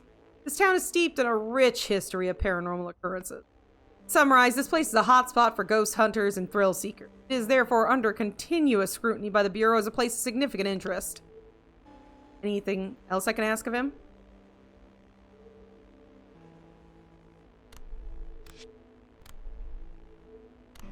Reversible. Okay. Your amnesia. Most important thing. As I've mentioned, I have memory loss. I don't know my name, who I am, or where I'm from. The only person I know here is Gum, but we aren't exactly friends. She's more like an acquaintance or better yet, a former prison guard. No one has been able to tell me who I am. Maybe you have some ideas? The agent silently studies tape. How are you feeling? Awful. Nice of you to ask, though. Be specific. Nausea, dizziness, urge to kneel before something you can't name, strange sounds where your bones should be. What? Strange sounds in my bones? Guess not. You definitely know if that were the case. No headache, no nausea, nothing like that. If it weren't for some bits and pieces of knowledge I have, I think I was born an hour ago. Then your amnesia doesn't seem to be trauma-induced. Based on what you've described, it's magical in nature. Hard to be certain without more information. Kind of figured as much, thanks. I don't know who you are, Tate, but as soon as I connect with the Bureau's analytical department, I'll make an inquiry. Perhaps someone has reported you missing. As of now, we're cut off from external contact. No signal, no sat link. So there's no way to call for help. One more question. He pulls out the last cigarette from a crumbled pack adorned with a cheerful red stripe and a wish for getting cancer. We need to get back to work. You have your investigation, I get it, but you look like someone who needs to be somewhere else. If you're going to do whatever you need to do, you better do it quickly. The situation in Red Hives is already grim, but I have no idea how much worse it'll get. But it will get worse. It will escalate faster than we'd like. To emphasize the point, he lights a cigarette and says, "Fire away, my friend." Actually, you can call me Tape. It's not really a name, but since we're friends, you should have something to call me, but not just my friend, right? Sure, Tape. It's a nice code name, considering this current situation. Very secretive. Okay. What happened here last night? What happened here last night? You say there's always been something off about Red Hives, but if it was as bad as it is now, it'd be all over the news. You're absolutely right. There is a logical connection here. I suspect that a ritual took place tonight and it opened the door for these unearthly beings. A ritual with sacrifices and blood riding, like in the movies? While I was not present to directly observe the specifics, I assume you're right. Well, they followed the traditional protocols. Of course, they're using these new age ritual trends like using soy-based blood substitutes and eco-friendly symbolic items, but they tend to have weaker effects. From what I can tell, those behind this ritual knew what they were doing. Effects are quite noticeable. So we're dealing with cultists. That's textbook horror plot material. Looks like you're a big cinephile. Well, excuse me, but until today, all my knowledge about the paranormal was limited to definitely not made up stories from Reddit. However, I cannot even be sure about that because I have amnesia, which I believe is connected to this ritual mess. I wonder if they, sacrificed him. Like, they tried to sacrifice him, but something went wrong, you know? That is possible. Huh? That's all you can say? That's it. We both need to get back to our tasks. The agent's tone is steady, yet his gaze lingers in the chaos that overtook the church. Be vigilant. Remember, you're not alone in this. Speaking of which, I was so incredibly worried for a second. What? What were you worried about? What were you worried about, Ruby?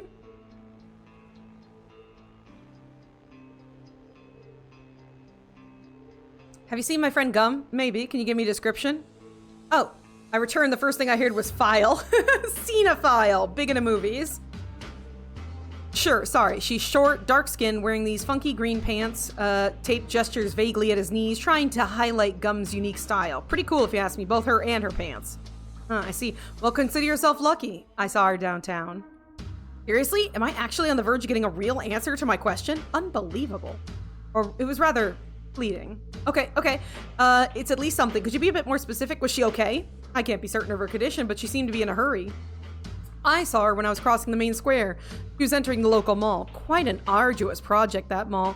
Built completely underground, can you believe that? Take the main road, you'll reach the opposite side of it, south entrance. If you intend to look for your friend, I advise caution. The threats you've faced so far are just the tip of the iceberg. I understand. Being really realistic, I don't expect things to start getting better anytime soon.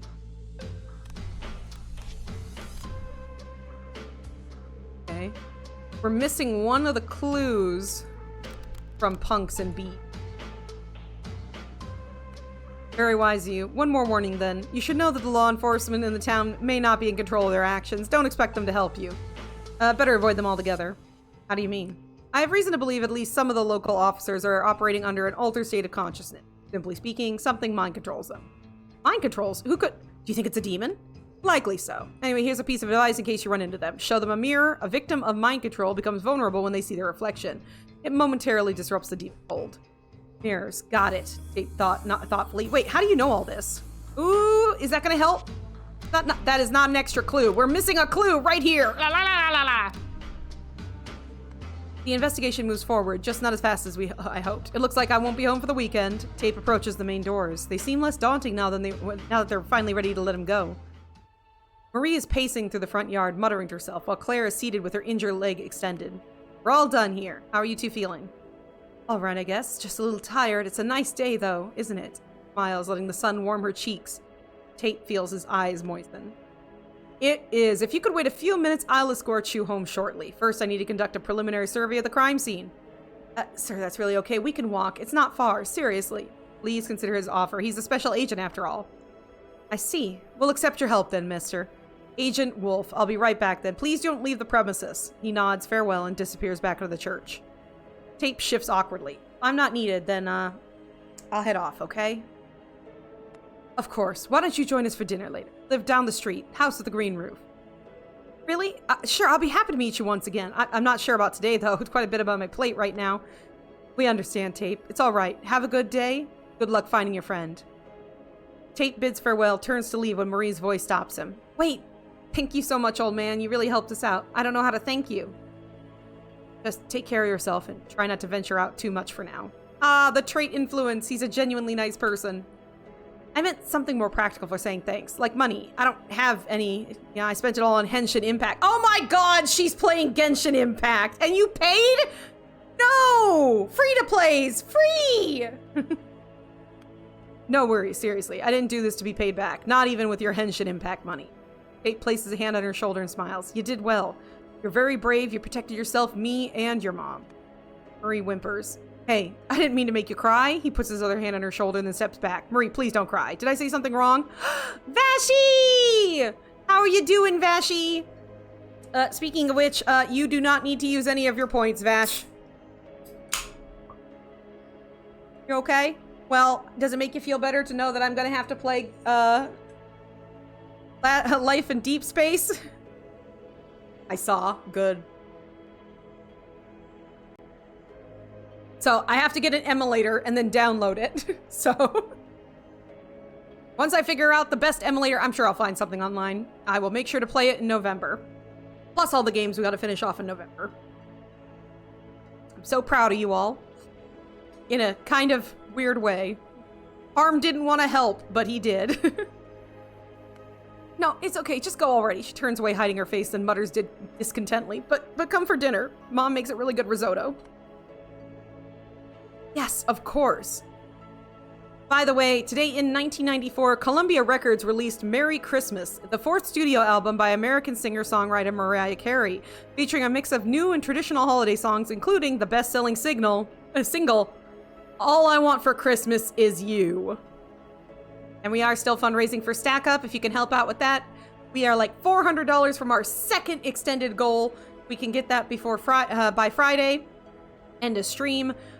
We will be enjoying doing an IRL stream as well. Though Flossie, I have thought about switching from switching Life in Vivo to I think Thursday, and switch that with Crime Scene Cleaner. If you think that'd be okay for Squirmy to watch.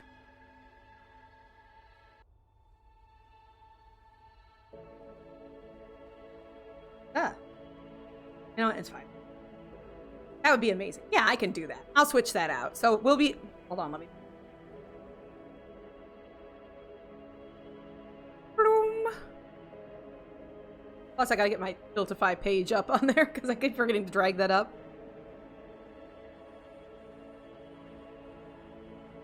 Let's see.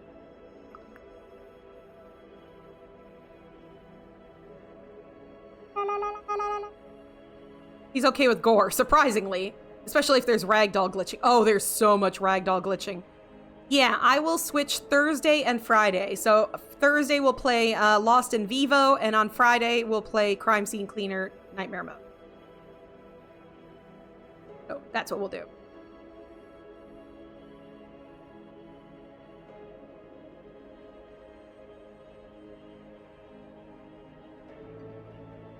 Are we... Here too.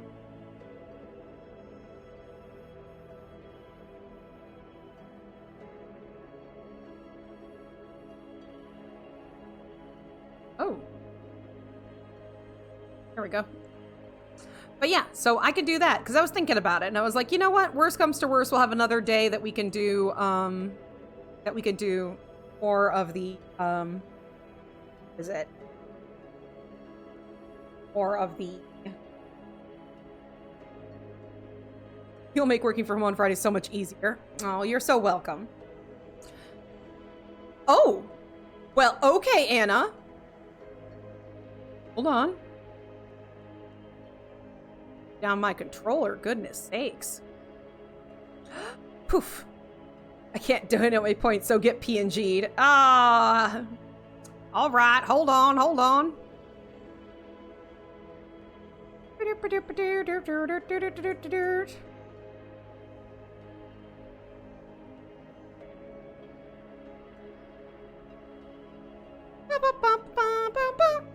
I hope you didn't mind that Squirmy wanted to show you his costume. Ah, I don't mind at all.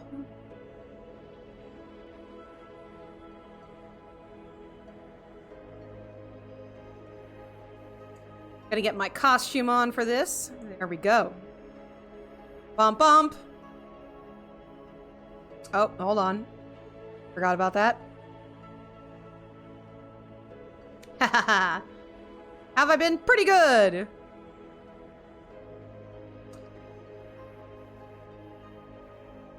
I was prepared. Very prepared. Yeah, mostly.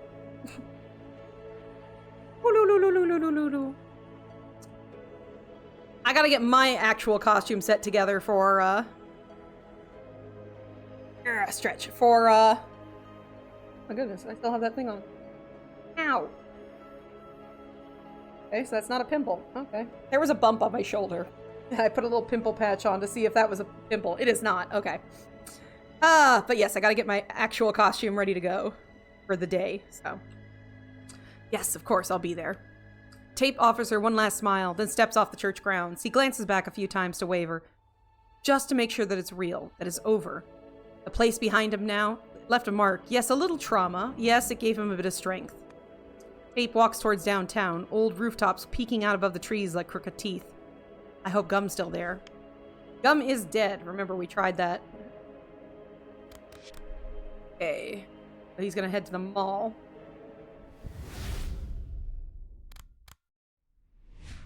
Okay, if we don't help Gum here, she gonna die. Gum made her own choices. Is dead. All right. Well, that's okay. We're gonna possess her again because he seems to be a-okay. Possession! Possession! All right. Wait until she is assessing the situation. Frustrated, Gum pinches the bridge. Gotta... Tell me everything you know. The police are corrupted, mind control probably, or zombified, I'm not sure. They're collecting people, presumably with the intention of feeding them to the entity they refer to as the Conceiver. I confronted a cop back in Diego's store when he was kidnapping Tom, the boy, he as in the cop, not Diego. I got tasered and apparently brought here unconscious. Tom escaped, or at least I think he did.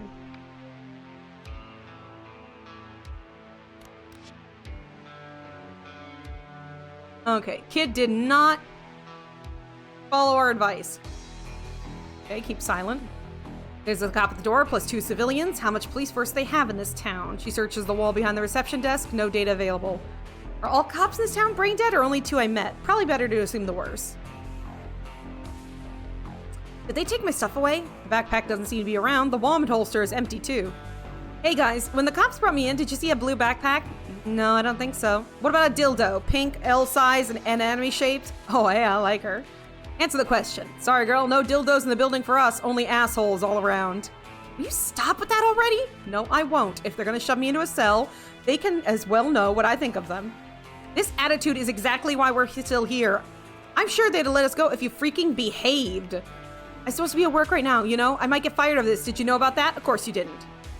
What I think, Sid, is you've lost your rebellious spirit. Just listen to yourself, speaking like an NPC who sold her soul to be devoured by the corpse. Shut it, all of you. Hey, where's my stuff? Safe, you'll get it after. After what? I don't have time for this. She turns to the other 2 detainees. How many cops have you seen in the station today? I beg your pardon? Besides this big fella, she nods at the guard. Have you seen any other police officers since you've been brought to the station? Oh, we haven't. Good, that's good. She looks at the cop thoughtfully. What's your plan?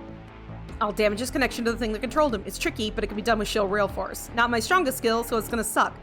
But I don't see any other way out of here fast. I'll be stripped of my stuff and handcuffed to a chair. Sure, I could try talking, but it's rarely effective against mind control. Postpone it for a few minutes to get more information. Activity. Did we get another clue? Sydney has a portable mirror and is willing to hand it to Gum. Oh, okay. How'd you 2 end up here? Couple, right? Yeah, we're together. I'm Wings, this is Sydney. Gum. Gum? As in G-U-M, like bubblegum? Ah, I love it. Is that a legal name or a soul name? Oh. Hey, if I haven't asked y'all today, how are you doing? How you doing? I'm trying to do real good. Also, if you don't know who made this amazing model for me, it's Sam Gamer 101. I'm gonna give Sam a shout out. Made this for me free and clear. Great, since I'm here. Aww. Sonny. Don't make me cry. Don't make me cry. Anyways, yeah, she made this for me when my computer was too hyped up to use my PNG model, or to use my 3D models, and she even made me a cult fashion too. She never let me pay for it. No? Pretty amazing. I'd say neither. What about you? Wings is my soul name. My parents named me Wayne. I never felt much like Wayne, so I changed it. Good for you. Back to the question. What got you arrested? Unwarranted deposit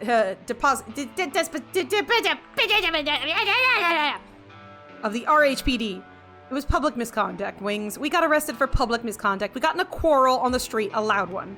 They never told us that. We're just assuming that. They didn't even cite our rights. Sid groans in frustration, goes back to adjusting her makeup. Or maybe it's plain homophobia. Maybe the real reason we're here is us being a queer couple. Did you consider that? Sid doesn't respond. I'm pretty oblivious. What can I possibly learn? Nothing more. Move on. I'm sticking to my plan. Want to say I love your outfit. Yeah, me too. How long have you been in town? I know all the Red Hive party spots and haven't seen you around. Arrived last night. Damn, I got arrested before the sun came up? Tough luck, girl. I will bite off my tongue if I'm forced to engage in this slog any longer. I must get out of here. I'm severing the connection. You mustn't do it. It will kill you. Oh, come on. I'll be all right. No, you won't. You'll die. I know it for sure. I've seen it. Propose an alternative way then, because I don't see one. Mirror. Make the cop look at a mirror. Yeah, that might work. Mirrors are natural portals, illusionary pocket worlds. If a victim of mind control confronts their reflection, they'll get confused and the connection will waver, if only for a little while. Make the cop look in the mirror. How did I not think of that? But the glasses must come off. It won't work with glasses shielding his eyes. Now, where do I find a mirror? Gum studies the room for anything with reflective qualities. Bare walls. Ugh, can they not have a mirror in buildings, right? Bet there's a mirror in the bathroom. Do you think our buddy Jeff will agree to escort me to the bathroom? Sydney has a mirror. Gum blinks, puzzled. Then her gaze falls on Sydney, who's renewing her eyeliner with a portable makeup mirror still on her lap. How do you not see that? Hey, Sids, hey, could I use your mirror? Pretty please? Ah, of course. Here. With a smile, Sydney hands over the mirror. That was easier than I thought. Well, you're being nice and not freaking out on them. Great for applying makeup and freeing mind-controlled victims. How do I get Jeff to take off his glasses and look at this thing? Yeah, this is the real hard part. He's not responding to any stimuli and my hands are literally tied. Wings, you're grinding your teeth again. So what if I do? I'm asking you not to. It's bad for your teeth and I hate that sound. It makes me feel like my brain's being scraped with a piece of broken glass. You know what I feel? I feel like no matter what I do, you will find a way to be annoyed by it. You're just so difficult to be around lately. Well, I'm sorry. I bust my ass to get us on our feet. When I come home, I have to deal with another round of your shenanigans. Doesn't make my life any easier. Oof, I have been around these two for 5 minutes and I am already fed up. Imagine living like this 24/7. Relationships are hell. Relationships can be great. Hey, what is that? Tell me I'm not imagining it. The cop is glaring at Sid and Wings. His face is still a motionless mask, but his upper lip is slightly twitching.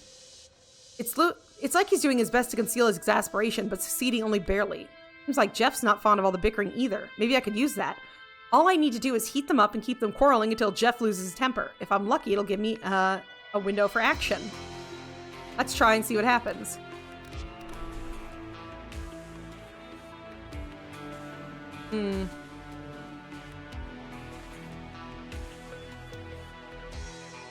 Take Sydney's side. Sydney has a point. She does? And what point would that be? You know it. What kind of answer is that? You never listen to me, and you don't care about my needs and feelings, and you show zero appreciation for what I do for this relationship. I never asked you to do anything, and he turns to Gum. I don't know, you don't know me, so don't get involved. It's my job to get involved. I'm a certified couple therapist. Why are you lying? I made a research on the couple therapists on the state. I'd recognize you. Damn it. Wait a minute, why'd you research couple therapists, Sids? Did you plan to drag me into couples therapy? No, of course not. Oh, who's lying now? Oh, is that a trait? Ah, come back. Call it experience or a natural gift, but I can tell when someone's lying to me. Sid glares at Gum, her cheeks blushing. For God's sake, yes, I wanted to do couples therapy to preserve what is left of this relationship. And when were you planning on telling me? I wasn't. I had abandoned the idea because we couldn't afford it anyway. Good, because I wouldn't do it. Tell me something new. What do you do that doesn't involve getting stoned or loaded? Gum risks another glance at Jeff. His face shows clear signs of anguish. Side with Wings. Tell Sydney she's wrong to nag them. You know, Sydney, things would be way better if you just didn't nag Wings as much as you do. See, you nag me so much even a complete stranger tells you to dial it back. Oh yeah, that's the reason there. She's a stranger. Sydney rolls her eyes. To Gum, she says, stay out of it, will you? You don't know what you're talking about. Or do I? No, you don't. You don't know what I've been through. You haven't lived with Wings or their family. You know nothing. What's wrong with my family now? There's nothing wrong with them. They're good, kind people. You sounded like you had a problem with them just now. Forget it, okay? No, I want you to tell me. What do you have against Mom and Gran? They accepted you. They gave you your own place in their house. They love you like their own daughter. Sometimes I think they love you more than me. So please be kind to tell me what my family did to dissatisfy you. Nothing. I love them. They are nothing but kind to me. Unlike you, they know what empathy is and have the decency not to remind me that I owe them for their goodwill. Okay, I'm a bad person. I got it. It still doesn't explain what your problem with Mom and Gran. You won't get it. Try me. Okay, you asked for it. Every day I see how they accept you for what you are, and how they love you and how they don't love you less after you do stupid shit again and again. I tried so fucking hard to earn the love of my parents. No matter what I did, it was never good enough for them. And the funniest thing, after all that effort, in the end, they kicked me out anyway. Just like that, the very day I came out. Kids, we've been through that. Yes, your parents are assholes. You just have to get over it. It's not something I can get over, especially not when I live with your family and see you being taken for granted for what I have been denied. I need to get out, Wings. I need to be in my own place. Not just one I'm allowed to stay at. Gums checks with Jeff again. He's barely holding it. Tell him you're the funniest couple you've ever seen. Guys, I gotta say, you are the funniest couple I've ever seen in my life. Thank you. This is embarrassing. I am sorry for our behavior. We have a difficult morning. I promise we're not always like this. I don't mind. I just wonder what keeps you together. What do you mean? It seems like you have profoundly different views on life. You couldn't say it better. Not so different from my point of view. Little Sid's just lost her way lately, but she'll come around. Really? I've lost my way? I take it you see yours clearly, despite the fog of booze and substance. Yes, you lost your way. You sold out, girl. Traded your ideals for a career. But I'm not worried. The machine of capitalism will grind you up and spit you out eventually. It's inevitable. But I am flabbergasted, Wings. It must be physically impossible for a person to be so deep up in their own ass. You should have tried for a Pilsner world record. It might be your only chance to achieve something in life. Don't need it, not an achiever. I prefer to sit back and enjoy living. You should try it sometime. When two people are in the car, only one of them can afford to relax because, you know, the other has to drive the car. It'd be easy for me to relax if I knew I could trust my partner with the wheel. Why do you think you can't? Because my partner can't stay focused and keep on course, and because inebriated drivers cause car accidents. Your metaphor is stupid. You make it sound like my way of life is dangerous when it's actually yours that is boring. Jeff lets out a groan of despair. Oh, mighty conceiver, I am begging you. Give me power or I can't listen to this crap anymore. He takes off his glasses and pinches the bridge of his nose as if in a headache. You're so fucking annoying, I can't. It's my chance! Call out to him and toss the mirror. Hey, Jeff! Gum tosses the mirror to the cop. Hey, that's my mirror! Jeff looks up, catches the mirror restrictively. What? He gives a dumbfounded look. What? He freezes, his white eyes locked on his own reflection. What? It worked! I can't believe it fucking worked! The connection's broken! He'll do whatever I order him, but it must be quick. The disruption will only last a few minutes. Obviously, order him to give you the key, the cuff key. Toss it to me right now. Cop obediently unchains the key to his hip and tosses it to Gum. Good, Jeff. Gum definitely works the lock. What's happening? Magic. I'd better incapacitate the cop before the entity restores control. Oh, shit. Okay. I'm willing to tell him to go to sleep, but should we tell him to kill himself? That sounds terrible to say, actually, now that I've said that out loud. I might just tell him to go to sleep. Go to sleep. Go to sleep. Shh, shh, shh, shh, shh, shh. I mean, I would love to unlock more of her traits, but I don't know if I'm willing to murder somebody in front of two people who have no idea what the fuck's going on. Just go to sleep. Good thinking. Jeff, you are very tired. Go to sleep. Thank you. The cop lays down on the floor and curls up in the embryo pose. Jeff, are you asleep yet? Gum crouches before the cop, listening to his breathing. It's calm and steady. Ah, he's asleep all right. I wish all my problems were so easy to solve. Do clean resolution, put Jeff to sleep. Yes! There's probably one for the killing him. Probably. You're free to go. Head home. Don't come out for a day or so. I don't understand. Of course she doesn't. How do I explain it to them in simple terms that they're in danger here?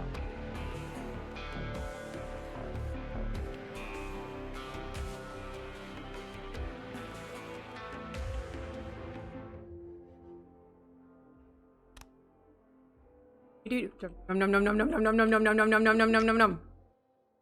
Nom nom nom nom nom nom nom nom nom nom nom nom nom nom nom nom. And nom nom nom nom nom nom nom nom nom nom nom nom nom. Success. Gum gives Wings and Sid's a wave of goodbye, turns on her heels and heads out. Hey, where are you going? What did you do to him? What do we do now? You're two adults. Figure it out yourselves. The thing's spray-painted pigs. The parking lot is empty, save for one police squad car and a row of electrical scooter. Gum approaches the car and peers inside. As she expects, her backpack sitting on the front seat. She ponders smashing the window, then decides to try the door first. Huh. Unlocked. It's like they don't even care. Gum takes the backpack, rummages around for Love Wand. Finding it on the floor under the seat, she gently picks it up, rubs the dust and sand off it, and puts it in the holster on her hip. That's better. We got him back! She shuts the door, walks over to the row of scooters. Let's see how fast this thing can take me back to the mall. Electric scooter? Ew, I really thought better of you. Nah, it's a great choice. I prefer a skate or an electric bike, honestly. It is what it is. Gum takes a scooter of her choice from the row and sends it riding in the general direction of the town square. Ooh, they'll be both at the abandoned mall. Ah, cool, cool, cool, cool. We got those. Excellent. Excellent. All right, so we're in the present now. Holy shit balls. We're doing things. All right, chat, should we go with tape or gum?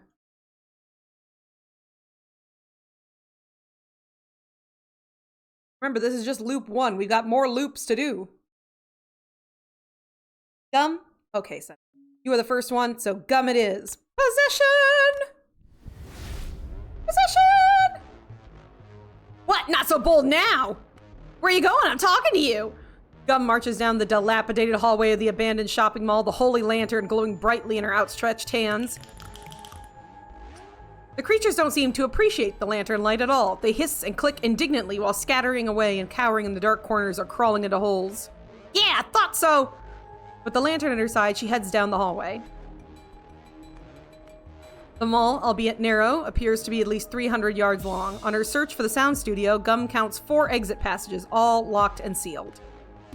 Finally, she comes across a closed red door that looks different from all the others. Looking down, Gum notices a thin strip of light emanating from underneath. This is it. I feel it. This is the place. She checks her love wand in her holster, adjusts the grip on the lantern, takes a deep breath, reaches out and takes the door handle. Here we go. She swings the door open. Rides in. What? The abso-fuck? What? Who's there? Chick. Hey, that's not some chick, alright? That's my girl Gum. Have some respect, dog. Gum, light of my eyes, I knew you'd come for me. What the fuck is this? I am as confused as you. They look dead. Ink, you alright? Couldn't be better. What do these people want from you? Yeah, it's kind of complicated. Hey. Chick! Oh my god, Sean's got rats in his belly! Oh no! Where's your +1? Excuse me? Oh, Jenny, you got a little something on your arm. Yeah, +1, you gotta have a +1! You have a +1, answer me! What does he want from me? Tell him Ink's your +1. Ink's over there, he's my +1. I can confirm. Jenny has a point. He can't be your +1, he's been here all this time! This is unacceptable, I don't like this, I'm displeased. Out, I want you out of here! Listen to me, you skinny... As the withered punk shouts for her to get out, a wave of terrible power sweeps over her, and in over a moment, Gum is erased from existence without a trace?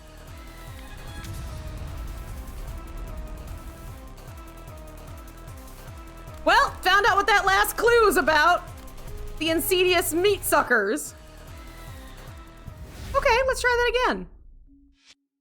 How? Let's see what tape sees. Oh, there's so many bees! There's so many bees! Guess it's here. This place matches the agent's description to a T. The sign behind tape confirms this was once a mall. Neglect, lack of funding, and generations of school kids with spray paint haven't done it any favors. Why are the bees here? I wish I knew. Stray swarm? From the deepest depths of the mall, from the slimiest darkness soaking the last steps of the ladder, tape hears the familiar humming. Town lives up to its name. Tape steps down the stairs, the buzz sharpens. It's like standing under a jet engine, but the jet hates you and the engine wants you dead. I literally just got here and you're mad already? Tape backs away. Fuck it. Try running through it. Cover your face. Can't be any worse. Oh shit. Ow! He's not gonna do it. He's sane-minded. I haven't lost my touch with reality, at least not yet. Nah, never. They'll sting my ass to death. It would be nice if I had something to handle it, then I got work. But I've got work with what I have, and I have nothing. Tape sits down the top step, staring at the dense wall of bees. It doesn't move an inch. Gum is dead. Okay. Okay, let's... Sean gets really upset. Let's try possessing Gum. And seeing if she can go back and get him. Gum marches down the dilapidated hallway. Yeah, thought so! Okay. What if they follow you? Let them. As long as I'm carrying the lantern, they won't dare attack. No, no, no, no, no, no. Don't go in! Ah, damn it. That there, chick. Okay, that's... Okay. Pretty sure these are the suckers we've been told about. Look, dead. You alright? Couldn't be better. What do these people want from you? Yeah, it's kind of complicated. Okay, the +1. Say you're your own +1. You have a personality disorder. I'm my own +1. I have a personality disorder. I'm literally 2 people. I believe her. She looks nuts. I don't care how many personalities she has in her head. It doesn't count. Are you really trying to say that only personalities privately owned a physical body or incorporation count as valid? In this economy? Man, this is incredibly classist of you. Imaginary people have rights too, you know? That's a damn good point. Fuck private property. This is unacceptable. I don't like this. I'm displeased. Out. I want you out. Okay. Nope.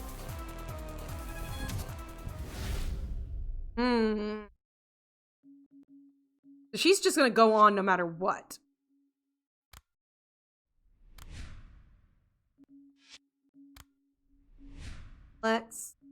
Here's another.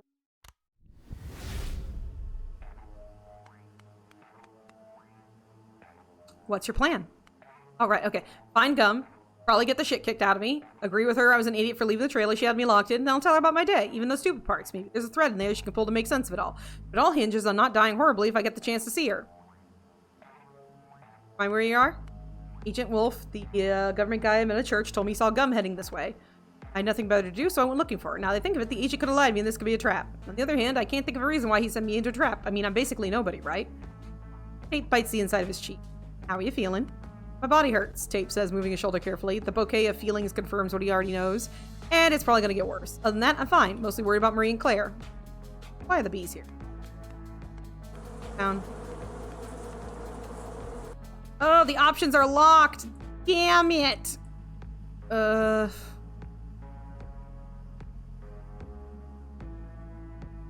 me try this. I'm gonna... Do I have... I'm gonna just dictating word. I just gotta see. Try running through it. Just cover your face. Sprinting into a living wall of stinging insects. He pauses, look at the swarm, look at the floor, back at the swarm. Okay, maybe I'm fast of it. Let's try. He pulls his head over his head as far as it'll go, tightens the drawstring until his vision narrows into a tunnel. Takes a deep breath, another. Everything reeks of dust, rot, and old urine. Classic. Can't call it abandoned if there isn't at least one piss corner. Tape doesn't get to be disgusted. There's no space left for that in his head. Anxiety has eaten his whole system. He takes off running, slams into the buzzing wall. Fuck! He stumbles 2, maybe 3 steps, then collapses hard, palms scraping concrete. A bee swarm him. Fingers find skin. Dozens, hundreds. They invade, up in his sleeves, into his collar, the corners of his eyes. This was dumb! Very, very dumb! Made through the wall.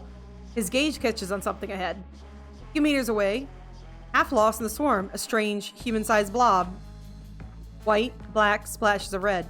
A penguin. Oh no, not the penguin! He tries to make sense of it. The buzzing gets louder. And louder. And then... the host is dead. Okay, so both hosts are dead if I do it that way. Okay.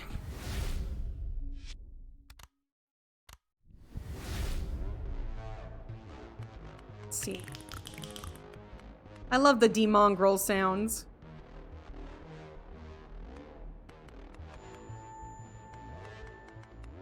Oh, why can't I stop her?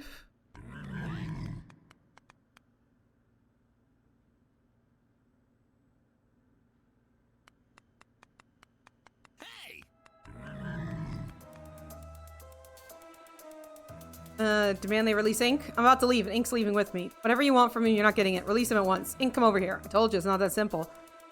I like her. She's bold. Unacceptable! Displeased! Oh, okay.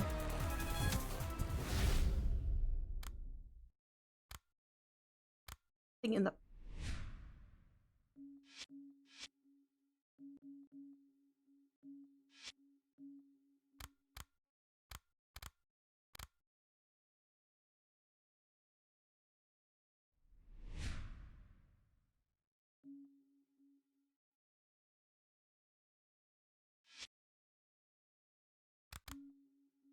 Smoke. Smick to Hunter. Deal denied. So.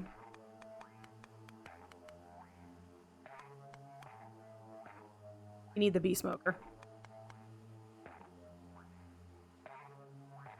Ask the bees if you can borrow it. Ask the bees, not the beekeeper? Strike him a casual conversation with a swarm of insects. Is that my plan? Because of course it is. The beekeeper is clearly not the one making the calls. I can deny it all I want, but deep down I know it's true. Hi, Mukwa. What do you want? Got an ad going. What do you... What's up, my little hush puppy? Oh, okay. You don't want touches. Okay. As a reminder, today in 1994, Columbia Records released Merry Christmas, the fourth studio album of American singer-songwriter Mariah Carey, featuring a new mix of traditional and new songs, holiday songs, which include All I Want for Christmas Is You. We're also still fundraising for StackUp.org, which is a non-profit that helps veterans and active duty service members with mental health and positive mental health and suicide prevention with the power of gaming. If you can help us out, it'd be great. Tape stays crouched and for a few minutes doing his best to blend in. And use the song. It's humming along. Okay, let's... offer them a collaboration. What collaboration? They're fucking bees. The buzzing around them takes a sharper edge. No longer ambient, just something more pointed. They're judging. Wait. May I propose a deal to you? The pause. Bees don't respond, but the buzzing doesn't worsen either, which Tape chooses to take as a good sign. I didn't think I'd get this far. Tape forces himself to continue. You let me borrow the smoker, and in exchange, I'm going to... He hesitates, then presses forward. Promote your honey. What the fuck did I just say? Think about it. Every time I use this thing, I'll make sure people know where it came from. Free advertising, word of mouth. Silence. Then a single bee twitches its antennae. Thank you so much for the lyric, Vashi. Get your good stretch and rest. Is that interest? Is that mockery? Tape clears his throat, shifting tactics. If that doesn't work, I could workshop a couple different options. A jingle, a slogan. The buzzing flickers, no longer aggressive, but still unreadable. Tape straightens his coat. So, what do you say? Collaboration? The buzzing him envelops like a dense fog, alert but monotonous, unfriendly yet tranquil. Tape stays still, waiting, just in case there's some kind of last-minute objection, a sudden change in the bee's demeanor that screams absolutely not thief. But no protest comes. He exhales slowly. Is it a yes? Is it a no? He glances at the smoker. Guess I have to find out. His fingers tighten around the handle.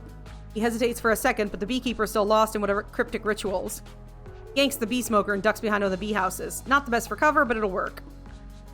Wait, did I say yes or no to the... The shed remains unmoved. Good. Bolts from the nearest tree. Oh, shit. Wait. Ah, I don't have the bees. I need the bees.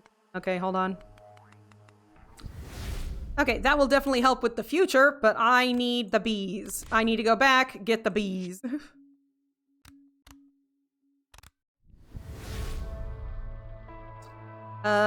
Deal-stricken smoke and taker. Yeah.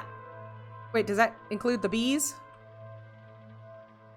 It did not. Damn it. Okay. Oh, yes. Items. Jar. Bee smoker. Cool. Yes, we got it all. Let's go. Means we go to the church. We will throw the bees.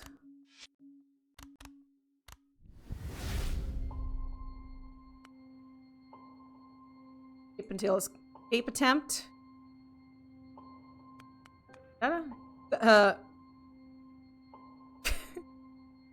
Tape hurls jar of bees at Priest, Claire, and Maurice arrive. There. Good. Gun. Leave it where it. That's good. Everybody's okay. Everybody's fine. Still going with the you're alive, we're alive. We're totally gonna have risotto. I haven't had risotto in so long. Who else has had risotto in a while? Okay. Right, things have changed since we've got the smoker. Ape survives. Let's possess her. Skip till leaving the station. Make the electric scooter. Let's go. Oh, I said electric scooters? Ew, I thought better of you. Beggars can't be choosers. It's faster than walking. Well, what else do you want? Nothing. Just proceed. Thanks. All right. Cool, cool, cool. Now we are at the abandoned mall, which means Tape is gonna go smoke some bees. We're gonna smoke some bees. Yes, it's here. Okay. Are the bees here? Okay. Apparently the bees are already in the process of cleansing red hives of its filth, or in the final stage of the preparations. Why does every corner of this town come with a new side quest? Never should have left that damn trailer. From the deepest depths, hear that familiar humming. All right. You need to disperse the bees, use the bee smoker. Good thing I came prepared. Tape takes out the bee smoker, stares at it incredulously. It's so weird that I have you. I mean, how did the idea of stealing a bee smoker ever occur to me? I guess it just felt obvious at the time, as if fate manifested through my kleptomaniac tendencies. Doesn't matter, I'm already here. The space around him waits. It's quiet, expectant, and what's more important, full of bees. Right, so with the bee smoker, I think I'm supposed to light some dry leaves or wood chips, then use the bellows to keep it smoldering. Give the bee puffs of smoke, it's supposed to calm them down. It's how it worked for the beekeeper. Tape fumbles with the bee smoke. Not entirely sure he's doing it right. Climbs the stairs, grabbing some dry leaves from the withered lawn nearby and stuffing them in the smoker. Then he lights them with a near empty lighter he found discarded on the ground nearby. Thin ribbon of smoke begins to rise. Awkwardly, he pumps the bellows, forcing air into the container until the leaves start to smolder, releasing a thicker cloud of smoke. Slowly, he heads down the stairs, approaching the wall of bees, heart pounding in his chest. The veil of bee breathes. As you look closer, you see patterns. The bees move like nodes in chainmail. One shifts, and something tugs elsewhere. A flicker on the edge, and the far side adjusts. With a quick puff from the bellows, a cloud of smoke drifts towards the buzzing mass. Just a few more, giving the smoker another squeeze. The bees' frantic flight pattern gradually slows down until they start bumping into each other and into the cracked tiles. Wow, easier than I thought. Let's move before they snap out of it. And with that, he crosses the threshold. He's in. The air grows colder. Tape stops, his gaze fixed on a strange human-shaped blob ahead. It's white, blue, splashes of red. It's a penguin. Peek past it. I could try. I hope it can't sniff me. The figure doesn't move, just stands there facing the darkness as if mid-conversation with the shadows. Heel, toe, heel, toe. Tape's boots make no sound. It's like the floor itself is conspiring to help. I thought of myself as quiet, not like this. Weird how this clumsy body is so good at disappearing. Tape angles his body to slip past, breath locked, arms tucked close. Still nothing. No creep of fabric, no swivel of the round head. The mascot bird staying still like it's dead. Going. He doesn't look back. He doesn't figure until the hallway curves and the figure vanishes beneath him. There he sees it. A familiar oversized pants. Gum! Gum, thank God I found you. Gum flinches, startled. Tape?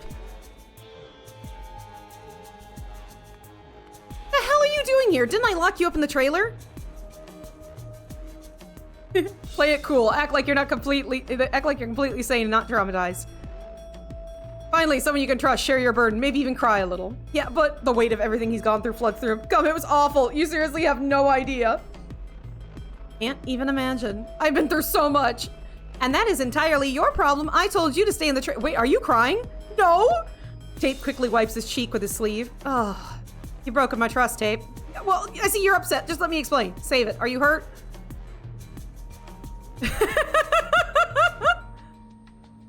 I don't know. Should we say a kiss from a pretty lady will hurt? Would help? Because otherwise we'll tell her in detail. What do you think? Should we? He's so unwilling, but you know. Oh, what you doing? By my computer?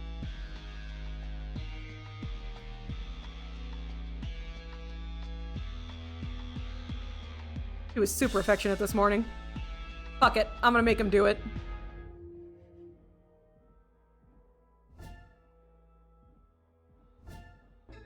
Damn it! It's not gonna. Okay. I tried. I think it's inappropriate. She doesn't know me. I don't know her. I know her well enough that she probably smacked me in the face. What's up with you? You're all red. Feeling dizzy or something? No, nothing at all. Yeah, make it as short as possible. Inexplicably, I am not. There was this thing that tried to devour me when I met a bee guy who talked all strange, and the priest shot me with a shotgun. How'd you know I'd be here? The agent told me. He saw you descend the stairs in this area. I figured you were here. Gum's left eyebrow rises slightly. The agent?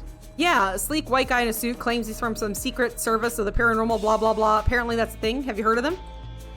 No, I don't think so. Last question, how did you get here? You weren't following me. I'd feel it if you were. South entrance, it's right there. Behind the corner. Tape jerks his thumb over his shoulder. It was kind of corked with bees, but I had a thing on me to help me get through. Here, look. Gum stares coldly at the bee smoker in Tape's hands. Is that some kind of bong? No, it's a bee smoker. Yeah, that makes sense. Yeah. I'm sorry, Gum. Accepted. Don't do that again. I suspect ink is behind this door, so I'm going in. Can I go with you, please? Gum cringes. I have no choice but to take you. If I leave you here, you'll get eaten. See the creatures in the shadows? No. Well, they are there, and this lantern in my hand is the only thing that's keeping me away. So yes, you're going with me.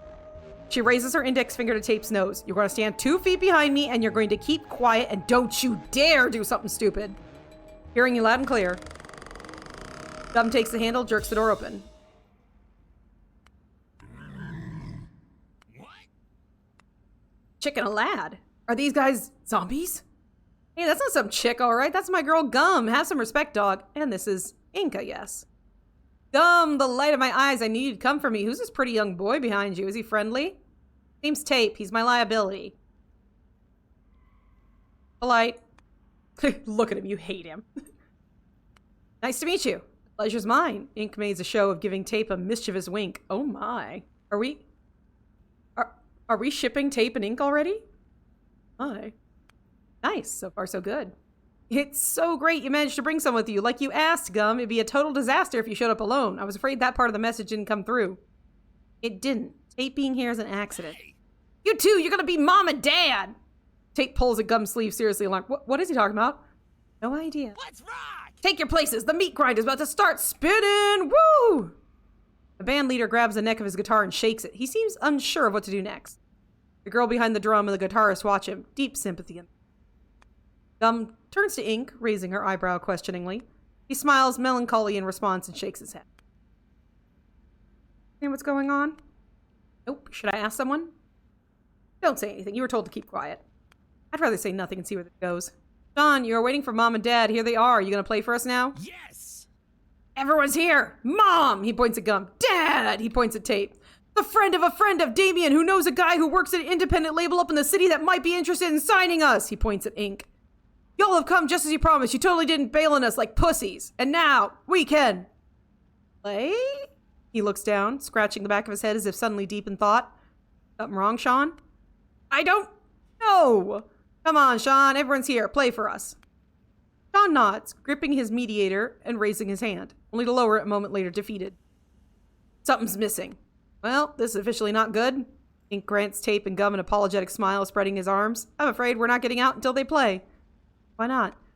We can only leave with Sean's permission. He nods to the band leader. He controls this place. Can't you use your magic powers on him? Ink pauses, his lip move just a twitch. Not quite a smile, not quite anything else. Okay, not sure what that face means. Ink glances at Gum inquiringly. She rolls her eyes. No, I'm afraid it's not possible. They, died before they could play some kind of gig. Sean said they've been expecting 3 guests. I was accepted as one. You guys stand in for the other 2. I hope this would fulfill the curse condition and the band would play their song and finally rest in peace. There's more to it than that.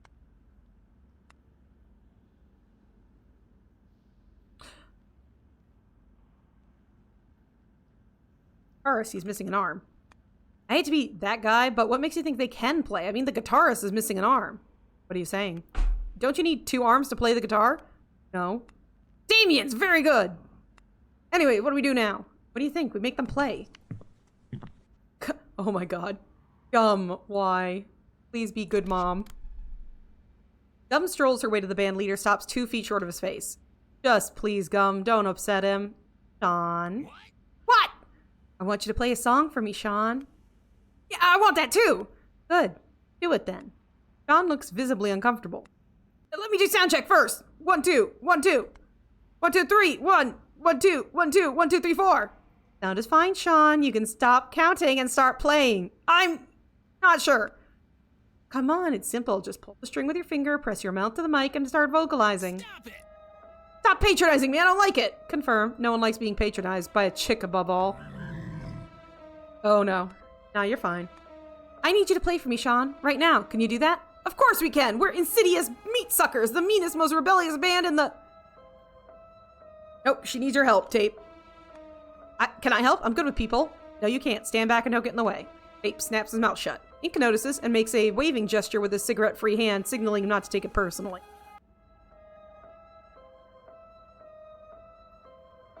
You're letting that slide? Say something. I'm just gonna use the dominate. His is the hardest for me. Well, I'm just saying there's maybe a better way to handle this than barking orders at people. Gum spins to face him fully. What?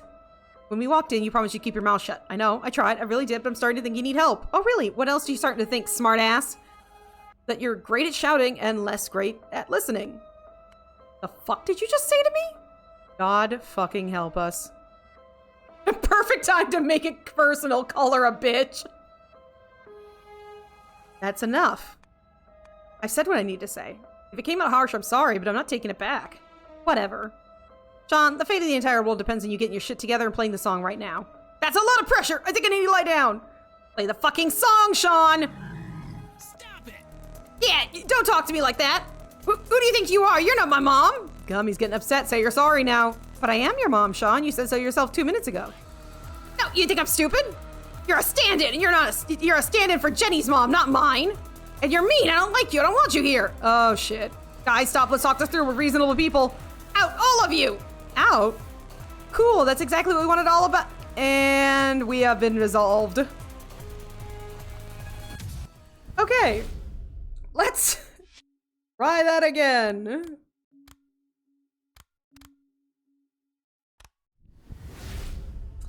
All right.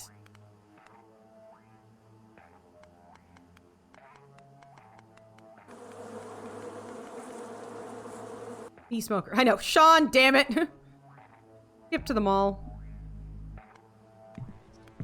We're gonna just slip past this.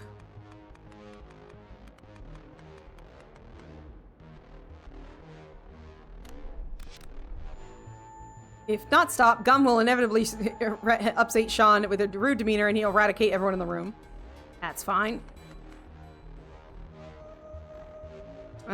Skip to enter the sound room. La la la la la la la la la la. Look at him. You hate this fucker. Nah, he's fine. Be cool. His fingers twitch upward, almost brushing his hair, then stop. Motion stalls midair. Nope, too obvious. Cool people fix their hair before they enter the room. Hand retreats, pockets, casual. Cool people lean. I need a leanable wall.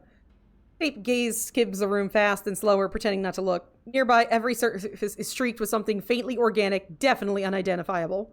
The mildew? God forbid the cool guy leans into mildew. Or wait. Or maybe the real problem is carrying that it is mildew. What's cooler, awareness or reckless contact with fungus? Are you okay, Tape? Oh yeah, sorry. Up. It's so great you managed to bring someone like I asked, Gum. Okay, so mom and dad. Grinder. Violent. Yes. Play.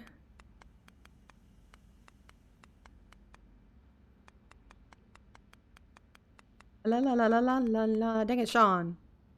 Maybe because you and Gum aren't married? No, let's pump them. Maybe they're shy. Pump them up. Are you sure this is about magic? I mean, a curse and all that. It could be just regular pre-show anxiety. Sean, are you nervous? Never! Anxiety's for losers! Let's go. That's exactly what somebody with anxiety would say. It's not anxiety, Tape. Trust my experience. Anyways, what do we do now? You think we make them play? Oh no! What? We gotta stop them from being upsetting. We gotta stop the upsetting. Stop it! No! Let's see if we don't say anything. Stop it! Yeah, nope. He's upset. Alright. Let's try that again.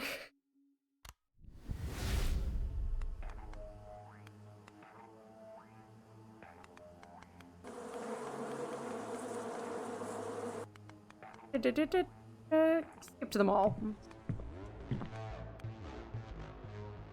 Past it. La la la la la la. So we do have to chit chat with her. Needs your help. But she really needs your help. I just think I can be useful, not in general. Just watch this. Are you serious? Yes, just let me try. What do we have to lose? At worst, the situation gets slightly more terrible. Could be interesting, Ink says, not looking at anyone particularly. Gum clicks her tongue. Say that. And she steps aside, motioning for Tape to take her place. Alright, hello guys! Yo! Hype 'em up. Come on guys, this is your moment. You put in so much work. Well, I think you have. You look really hardworking. People all over the world are waiting for you. You just gotta take that step. Hell yeah, we're gonna go out there and tear it up. He's exaggerating. It's an exaggeration. Let's destroy this stage! That's the spirit. Keep going. We're here for you and only you. Just tell us what you need, we'll get it. Whatever it takes to hear you play. I need... Sean gazes around himself, looking lost. It's not here. What's not here, Sean? I don't remember. Leave me alone. Okay, no reason to be nervous. It's fine. Tape, that'd be it. Thank you for your invaluable help. Oh. Have I taken a break? I have not! Apocalypse has been postponed. Let's take a break, everyone. It's been a rough night. Everyone's on the verge. Emotions are boiling. Let's chill. Let's figure it out. And bro. All right. Take a break. Da da da da da da da. Poof.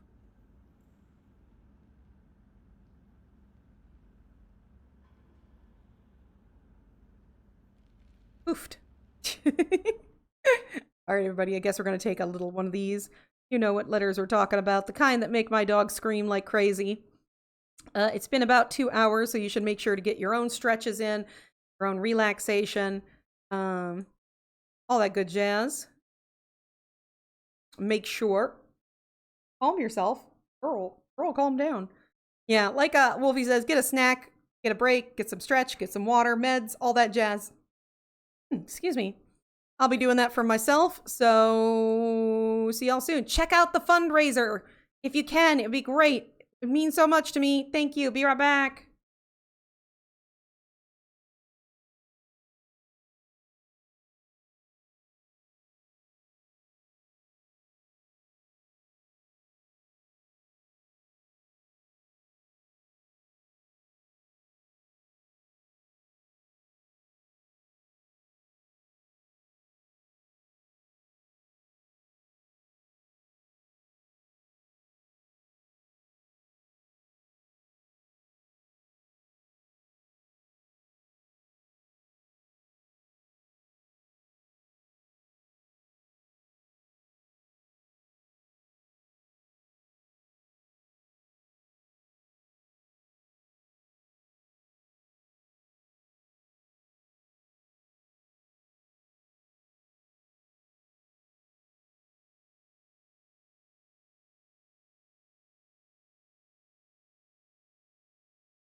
Hey, Mussels and Mollusks, how you doing? I got a little candy for myself.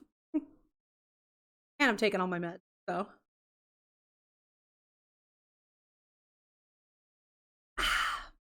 Delicious. Hey, Alice, how you doing? You up late again? As out eating, I had candy. That's what I have. So. That's what I have. Candy or nothing. You're dead. What have you done? Have you done a bunch of more Pokemon stuff? Plus, I'm also trying to cure all the honey. Everything hurts. What happened? Were you overworking out? Alright, I'm just being my... Give it enough time. It's hopefully really good. Should eat a meal if possible. I should. Bor will probably start dinner early. I didn't eat breakfast.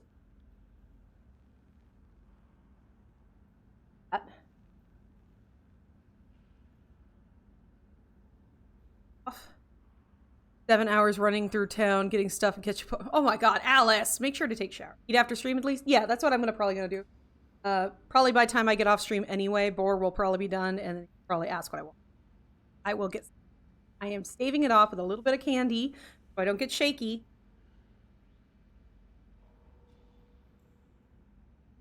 Trying not to...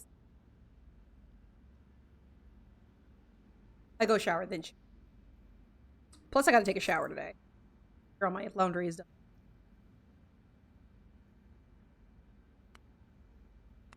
Ink gestures for Gum to join him in the corner. Oh, baby, come here and let's talk. Makes a show, shaking her head, rolling her eyes, but ultimately, you have a shiny Italy. Ooh, good. It's raining out here, and Boo is hating it. That's what took me so long. Just doesn't like to go outside when it hates it. Hates it. Don't you be Bo? Sorry, it was outside. You can't use potty pads like your sister, so...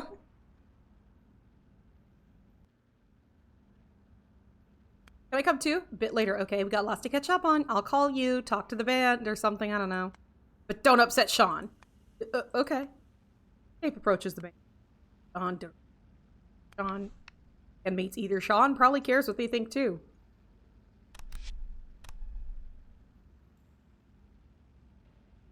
Posted it. On man, it should be hard, right? Ape steps towards the group, gathering the last shreds of confidence. 1 step, 2, then full stop. His foot hovers midair like he's about to step on glass. He shifts his weight, then shifts back. Once you suddenly becomes aware of how his breath, his hands, how sweaty everything feels. Looks like he got freeze-dried. Which one? They're zombies. Not metaphorically, just zombies. Real corpses. Don't stink. His gaze flicks between ribs cage, slack joints, and skin in various shades of Karen. Sure, Mom, do not just stare. I'm not sure. Probably.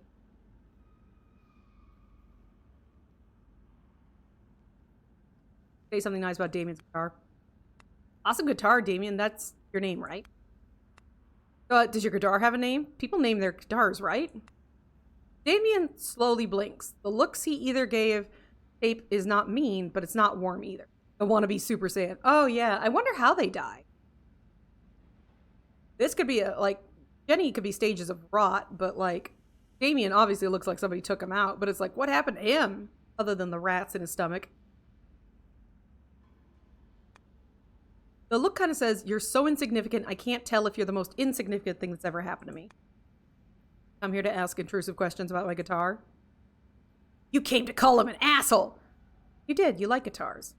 Oh yeah, of course I do. They used to call me that in high school. Probably, I think. Ape the guitar connoisseur.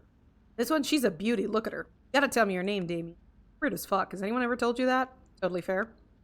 So, how about a win-win? You answer a few questions, I'll go be weird somewhere else. Deal? Go on then, ask away, guitar connoisseur. So good. About their music path. So, how'd you guys end up playing together? This is a podcast? You look like a guy who listens to podcasts. Hey, listening to podcasts is just fine, thank you. Hey, I am just trying to establish contact. Establish contact? What's so wrong about that? Hey! Contact? Dude, you're asking the wrong questions for contact. We didn't just start playing together. It was fate, cosmic design. By cosmic designs, he means everyone else here sucked. Except Kyle. Fuck Kyle. Kyle. Who's Kyle? Dick! This town, we're the only ones who see how deep the rock goes. The only one who refuse to be part of the system's bullshit. We are the last bastion against mediocrity of system. We don't want to just exist. We tear into life, bite down, squeeze out the truth, and spit it back in their faces. We're the ones who suck the meat off the bones of this rotting world, leaving nothing but the raw truth behind. We are insidious meat suckers. Well, that's intense. Okay, we don't expect outsiders to get it, dude. And by that, you mean... Yeah, Jenny's right. You just don't look like our target audience.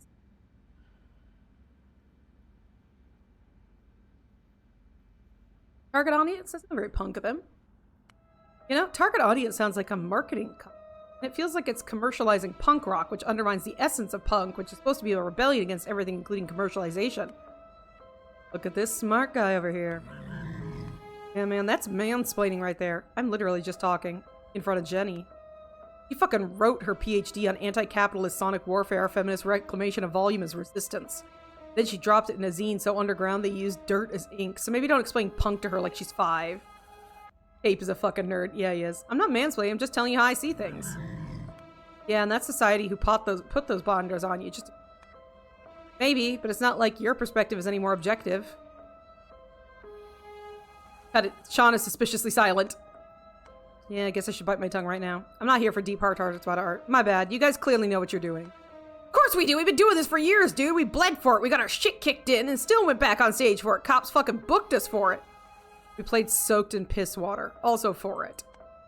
I'm envious of that kind of commitment.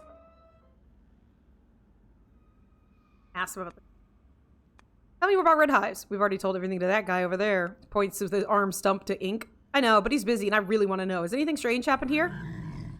Yeah, what she said. Exactly what she say? It's a shithole, man. Nothing ever happens here. I think they know they're dead. Because we asked if he could play it without arm and he's just like, yeah, it's fine. I think they know they're dead, but they're kind of like holding back, you know? Yeah, I get it's a shithole, but don't you dare call Red Hives a shithole. Yeah, only we can call it a shithole. For you tourists, it's a crown jewel of these parts. Got it? Got it. Say it. Red Hives is the crown jewel of these parts. Yeah. Red Hives is the crown jewel of these parts. Pride of the district. Huge fan. Great air. Really breathable. What really gets me is all the spooky stuff. Haunted buildings, local ledges, stuff with the places with a story, you know? Yeah. Oh, dude, we got tons of crazy shit over here. Haunted places all over. Oh, yeah? Like what? Tell them about the convenience store. Oh, right, the convenience store. It's just a front, man. A fucking front. Front for what? The gateway to another dimension. Do you know how Diego gets a little bigger every time he comes out of the back room? That's because it's not really him. Every time he goes zone, he comes back as a clone from a weird-ass quantum universe where he ate more than one frozen lasagna than the last version of him. Every single time. One extra lasagna bigger. Do they think we don't notice? But we do. We even got a whole damn song about it. Great, you can find inspiration from everything around you, but like, have you ever considered he's just bloated from sodium and has nothing to do with the back room? Oh, we've considered it. We're not dumb, but I swear he goes in one side, comes out bigger. Saw it with my own eyes. That's a pretty wild manifestation of parallel universes. Okay, what else? Tell about the church. Oh, right, the church. It's not just a church. It's a front. You'd believe it? I mean, why not? I mean, it's been a while since we've seen Diego, but I think he was pretty big. Oh, I see. Understandable. Tape smiles widely. They're bullshitting me. Hear what else they have to say. Is there a chance I'll be wasting time on nonsense to getting into important stuff? Tell me more about the church thing. It's not a church thing. It's the church things. The things in the church, man. Okay, things of the church. Go ahead. Yes. So like 6 years ago, it was just a regular church. Then something happened. Nobody knows why, but every single thing in there got cursed. I think just cursed out of nowhere. I don't want to be judgmental, but yeah, dude, go ahead. Judge my story before I even finish it. That's why you're here, right? Yeah, it's a bit rude. Damien purses his lips. Yeah, sorry. Listen, I'm sorry. Please go ahead. Okay, so the local staff did what any smart people would do. They locked up that cursed junk in the basement and then filled the church with brand new, not cursed up. But you know how that goes. I don't. Those guys, he nods towards Gum and Ink whispering in the further corner, do. They're pros. I'm not. I'm not interested in your backstory, but thanks for sharing, I guess. Anyways, just because they moved it doesn't mean the curse went away. Now the basement's basically a cursed storage unit. Oh, what goes down there? You know, cursed benches, cursed crosses, cursed icons. Sometimes you can hear them screaming. I mean, from anywhere in southern parts of the town. Wait, from anywhere? Are they screaming that loud? No, there's a network of old tunnels underneath the town that connect to the church. You hear them through the echo tunnels. Physics, dude. Okay, that actually sounds scientific. What about the firearms? Any chances they keep guns in there? Rifles? Okay. Dude, it's literally in the Bible. Thou shalt not pack heat in the house of the Lord, the third gospel of John or whatever. Right. So if Sean wasn't trying to sell me nonsense, this might be useful. I'm pretty sure he's making this up as he goes. I'll ask staff to gum how they deal with local testimony. There's got to be a method to tell the difference between crazy ramblings of an old woman with dementia, the crazy ramblings of an old woman who actually has a ghost in her attic.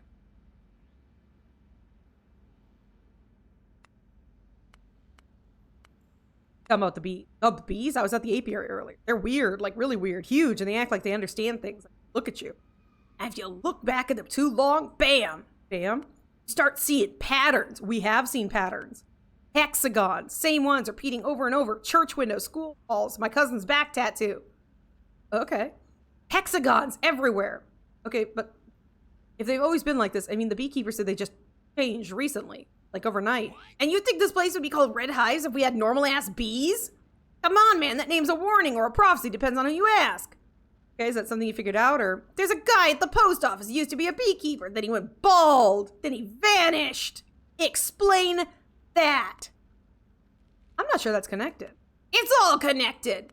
Missing people, poisoned cereal, haunted toilets, things you already know, things that haven't happened yet, things that might be happening right now. This is insane. Wait, was that actually profound? Hear all the stories of insidious meat suckers. Bullshit bingo. Oh, that was incredibly enlightening. Thanks for the story, guys. Cool. That'll be $30. Wait, when did we agree to that? I literally told you at the beginning each story costs $10. Together it's 30. Math is mathin'. Very low of you to try to scam a person with memory loss. I survived being tied up, mad bees, and a literal bloodbath in a church, and now I owe you money? What? A literal what? He's hooked. Finally, grateful audience. Okay.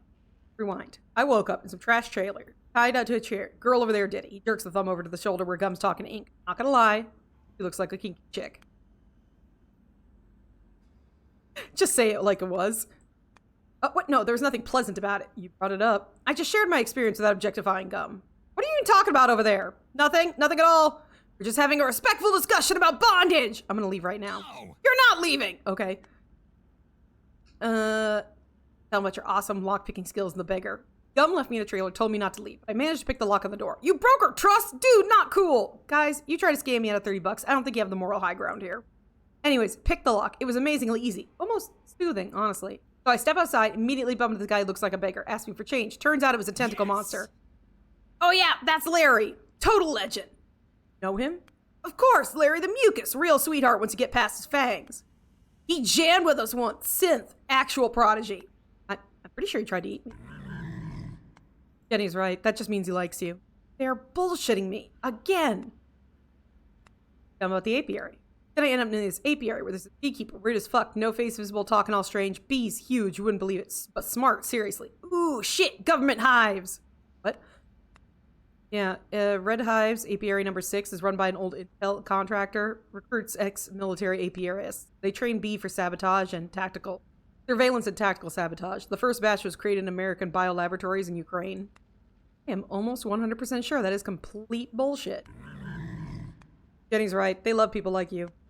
Skeptics like you thinking all conspiracy crap that it's happening. Meanwhile, Red Hive's locals are suffering. Thanks a lot, asshole. Tell me about the church. I ended up at church. There was a priest, had a shotgun, killed a lot of people. Father Bazooka finally lost it, huh? I'm serious. It wasn't a joke. There was blood everywhere. Massacre. Lots of dead. So I guess that explains why bingo night's been so empty. Okay, but you have to admit, father with a shotgun, cool as hell. Not when you're there. Trust me. Sorry, bro. No more church jokes. Not until after the funeral leave. Enough stories. Guess I'll leave it at that. Should I ask for $30 now or let it slide? Descend into madness. Shares his story with the insidious meat suckers. Despite many interruptions. Yeah, that was super rude of them. What should I ask? Why is Jenny's mouth sewn shut? No, I'm not going to ask that. It sounds like a sensitive topic. If I ask and she did it to herself, I'll come off as either judging her life choices or completely clueless. If she didn't do it, then it's definitely tied to some major trauma. You know, thanks. Why are you staring at her, man? Jenny raises one eyebrow. Or maybe that's just muscle tension. Hard to tell. What? I was thinking. Jenny turns, her gaze locks with tape like she just told him something important. Was that to me? Whatever that was. I wish I had subtitles. Jenny doesn't blink, doesn't move, just watches tape. Now involved in something irreversible. Sorry if I said something wrong. Sorry in general. Proud of you. Never do that again. Ask Sean about his bellies. Sean, how long have they been living in there? Who? The rats in your belly. Tape trails off trying to figure out how to explain the rat situation. Sean follows the gaze down to his stomach. Oh my god, they really are rats! Sean bends like greeting old friends. He reaches in, gentle, affectionate. One rat gets a lazy ear scratch. Another climbs into his palm. You're so good, come here. Oh, you're so nice. Oh my god. The rats squirm happily, and Sean's grinning like it's the most normal thing in the world. If they didn't die so quickly, I would get rats. So cute. Cute little bit. Normal or not, this is Grace, a radiant harmony of flesh and fur, of man and his charming tent. Rats are cute. They just passed who couldn't do it. It hurt me enough with guinea pig. Asked Damien about his white pants. Oh god, they're so white, scandalously white. Damien, just curious, why are you wearing white pants? Kind of impractical. Quite the opposite. Opposite? They're good for tracking the day. Each stain tells a story. This dirt, that one's from eye, that big one. He looks at the red cake stain stretched across his left leg. Honestly, not sure. Also, they were on sale, 70% off. No one ever buys white. All right, enough's enough. Go back to Gum and Ink. Thank you so much for an informative conversation. Can't wait to see you on stage. No pressure. Feels like it might be the most exciting thing in this town. Not that hard to be the most exciting thing in this town. Not that there's much to do here, bro. We used to drink and have comics clubs, but ever since Sean got messed up from that book. Stop it! Shut up! Yeah, ever since then, it's been strictly drinking and playing. No more clubs! I'm done with clubs!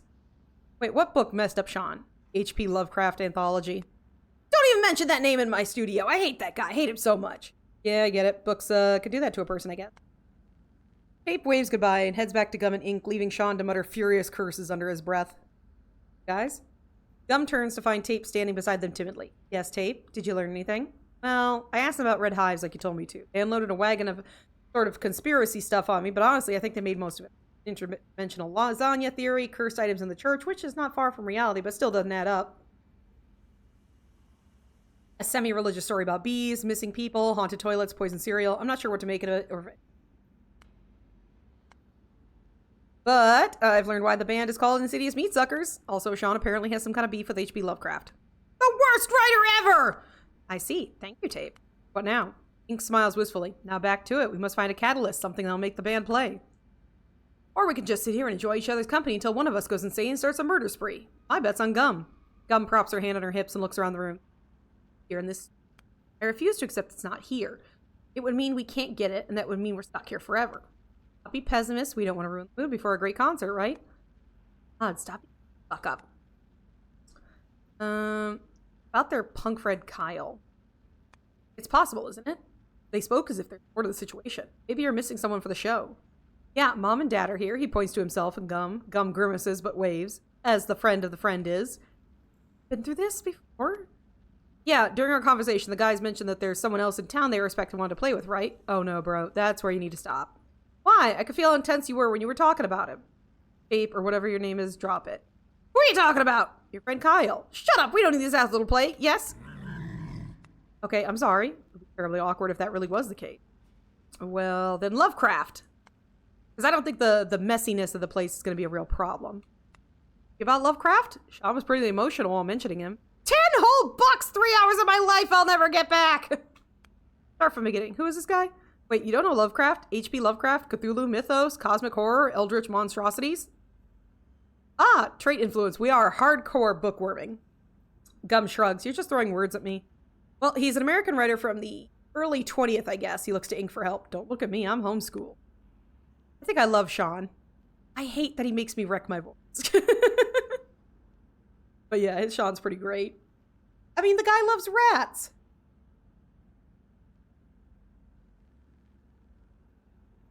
Anyway, Lovecraft invented a bunch of stuff that's pretty popular now. Gave the horror genre a new... I'd find it interesting if you don't remember anything about this. I find it interesting you don't remember anything about your life, but you remember this. Gum turns to Sean. And your problem with that guy is... he trembles with rage. I read his stuff to get some inspiration for my songs! He points to the poster on the wall featuring a bulky tentacled monster. People on the internet told me he was the most punk rock writer ever! They said there'd be unimaginable horrors, dark gods, madness, cannibalism, demons, and fish people. So I bought this book with money. I opened it. He covered his face with his hands. I couldn't get through 2 pages of that crap. There is quite almost imperceivable ringing in the air. I thought it was just me, so I tried again. I forced myself to read it. And you know what? It just dragged on, and nothing punk rock happened. Nothing punk rock at all. It's all just tedious descriptions and questionable takes on immigration. There is a shrill ringing in the air, like a dental drill pressed right against the ear. Kate flinches, casting a glance toward Inky Gum. Gum's already watching him, which means it's not just in his head. So many bizarre words! What the hell is antediluvian? What the fuck is antavistic? He throws up his hands and shakes a menacing fist at the ceiling. Damn you, H.P. Lovecraft! I can't read his books! Tape's eyes widely open. He mouths, I think he's about to. No fucking way. I can't read his books! I can't! Can't read the books by H.P. Lovecraft, the most boring bullshit I've ever read. Try the Call of Cthulhu and Shadow over Innsmouth. I swear I spit in his face if we ever met. Also, I suspect he was racist. Oh, he was. Yeah, he was. Everybody knows that. People tell me they know for sure he was racist. Dude, you gotta hear what he named his cat. What did you name his cat? What? You can't be serious! Oh, please tell me you're not serious! Jesus, I just learned what he named his cat. You can't make this shit up. Dude was probably mad. Oh, can't read H.P. Lovecraft. Can't read H.P. Lovecraft. Can't read Come on, everybody. Lovecraft. Can't read H.P. Lovecraft. Tried to read his stuff. It turned out a shame. Exactly, good Sonny. All I got from him was the worst ever possible cat's name. What a horrible cat's name. You can't name a cat like that. It's really inappropriate. God save the cat. Epic one-handed guitar solo by Damien.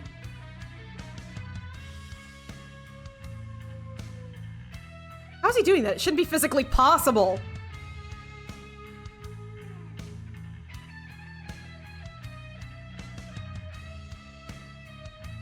Once the song's done, we'll figure it out, Wolfie.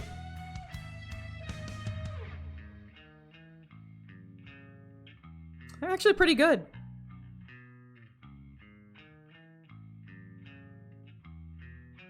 Oh my god, my throat feels so good with that. So much honey.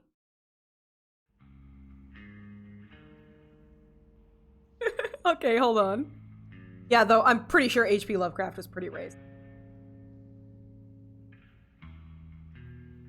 Second thing as I type in H.P. Lovecraft is cat name.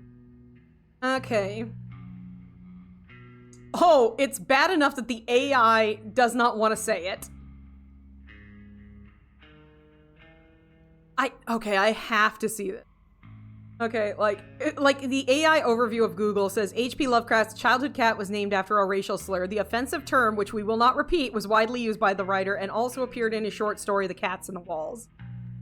And a lot of modern publishers have changed the cat's name in reprints to remove the racial connotation. Oh,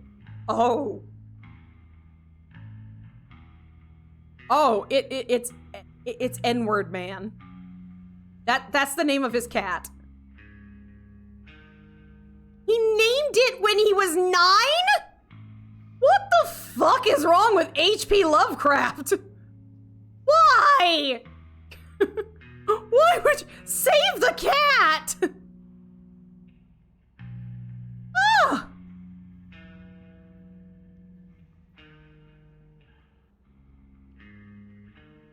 Ah! The poor cat! Was very messed up in the head. Yeah, I'm trying to look up. He's apparently an atheist, obviously.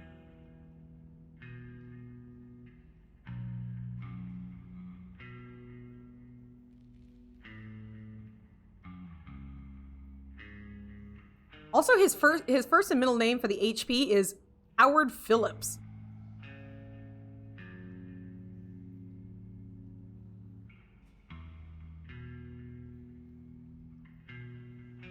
Oh, it hasn't been mentioned in the game yet. Because they mentioned in H.P. Lovecraft about games, and this game is not mentioned in it, and it should. Should soon. Hey, it's just fucking crazy. I don't know, he might have. I didn't see anything. Alright. Let's get back to the game. I am speechless. Among all the things, that's what motivates you to play? Sean shrugs. He seems pensive now, his fingers slowly plucking the strings of his bass guitar. I'm a bit lost. What did H.P. Lovecraft name his cat?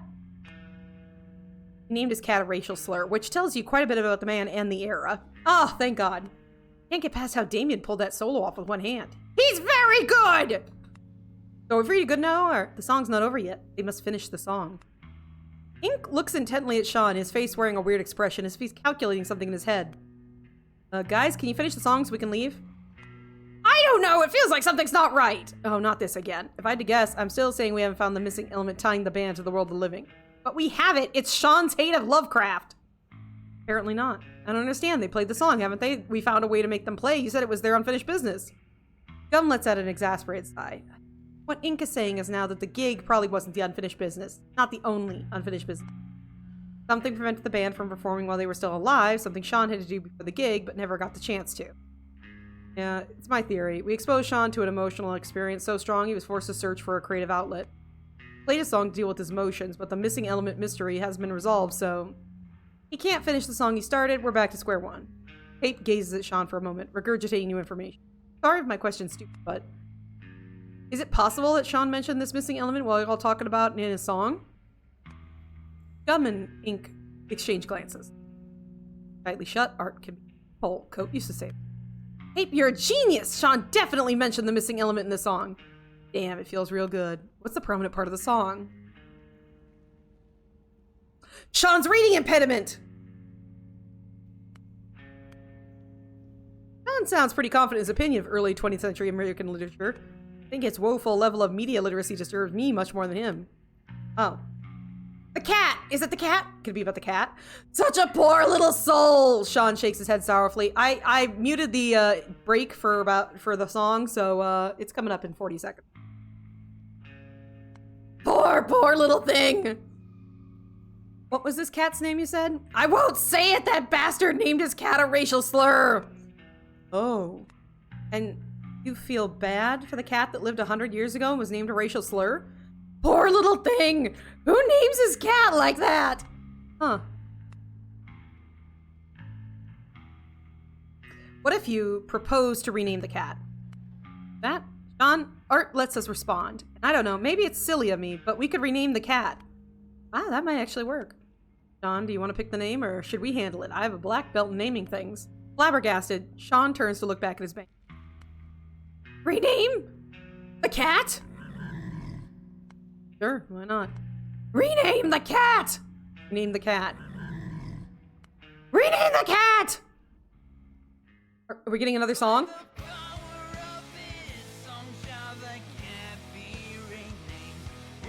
Yeah!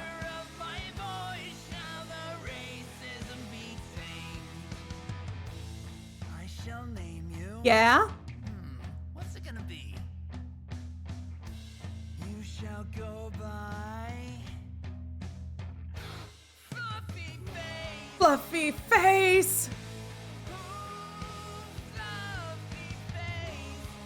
Fluffy face! face!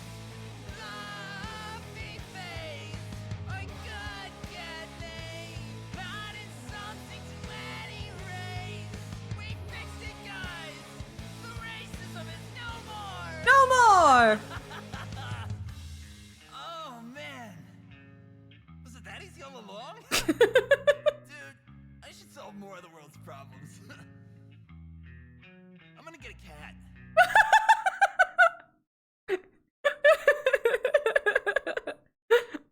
I want to get a cat. This is gonna give me brain fog. Good. No, wait. I already have a cat. Fluffy face! My fluffy face! Oh god! He buries his face in his hands. Tape shoots a questioning glance to Gum. She raises her finger to his lips, ordering to keep him silent. I remember it now! I remember it all! We had a gig planned last night. A small private performance for 3 guests. We expected Mom, Dad, a friend of Damien who knew a guy who worked in the independent label up in the city that might be interested in signing our band. But that evening, my fluffy face, he went missing. I was looking for him everywhere, but I couldn't find him. Someone abducted him, I know that. He'd never run away, my fluffy face, not even when the window was wide open. He'd just sit there and watch the street all day. I am so sorry, man. I came to the dig late, devastated. Jenny and Damien were waiting for me, but the guests weren't there. We waited till long past midnight, but they didn't show up. They flaked on us. We were about to give up and head home when... Sean clenches his fists. The flare behind his empty eye socket blazes with fury. Okay, man, it's okay. Take a breath. It was a 1,000-armed shadow. 1,000-armed shadow crawled into the studio and reached out to us. It dipped each of us into the darkness and pulled us back up. What happened to it? A 1,000-armed shadow? Ah. It left. Stayed. Fluffy face! Where are you, my beloved fluffy face? Terrible tragedy. I know! The unfinished business of Insidious Meat Sucker is a missing cat. Did I get it right? No, it's Sean's personal unfinished business. The unfinished business of the band was the gig. As far as I'm concerned, Jenny and Damien can rest in peace now. That's right, Jenny. No way we're leaving Sean like this. We're with him till the end. Oh, you guys, you don't have to! Does it mean we're free to go? Yes! You are! Sean gives Tape, Ink, and Gums 3 nods of gratitude. Thank you for listening to us play, but more importantly, thank you for helping me recall Fluffy Face. You can go now. Wait, what are you gonna do? We'll stay here and write new songs to preserve the memory of Fluffy Face. Maybe he'll come back. Tape turns to Gum and Ink, and you... Are you okay with that? Gum shrugs. As long as they don't harm people anymore, why not? After you leave, we'll lock the door so no one else comes in. Settled then. Nice to meet you guys. Ink detaches from the wall, heads to the door, gesturing for Tape to follow. We'll find your cat, Sean. I promise. It was nice knowing you guys. I hope we'll meet again. With that, Tape leaves. We have to find Fluffy Face! Ah, we have finished the loop.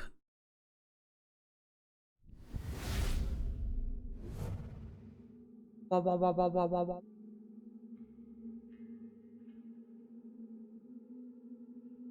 Oh, the door's open. So now we just gotta solve this thing again. And we can... Already seen. That's first. Oh, that's not right. Hear me. No. I don't think you can harm... You can't... I think you can't harm me. I think you can't leave that pillar you're standing on. Help. You want me to help you? Is this why you called me here? Why haunting my dreams? Prisoner. Pained. Caged. Thousands of years. Bored. Lonely. You're a prisoner too. Aren't you lonely? Miss my home. Mom. There's an old wound in your... There's another one that's newer. 5. It was my fault. I should have listened to it. I saw. I watched. I don't know why it happened. Chamber, claimed the other boy. The wound in your heart is The demise of the other boy causes you pain. 5. He was my friend. I could be your friend. Oh boy.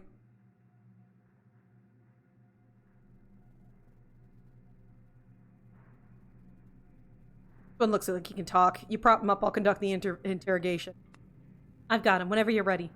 Cadaver, answer if you can hear me. I hear you. Tell me your name, rank, and position. Kevin Show, thoracic, the guardian of the dungeon.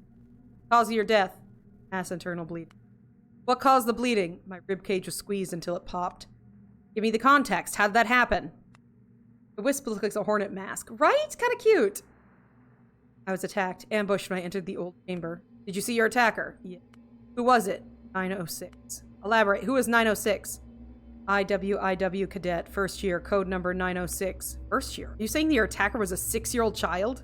No. Elaborate. My attacker was a 7-year-old child. How exactly did the 7-year-old child manage to ambush and kill the guardian of the dungeon? Oh. Maybe he didn't have time to defend himself.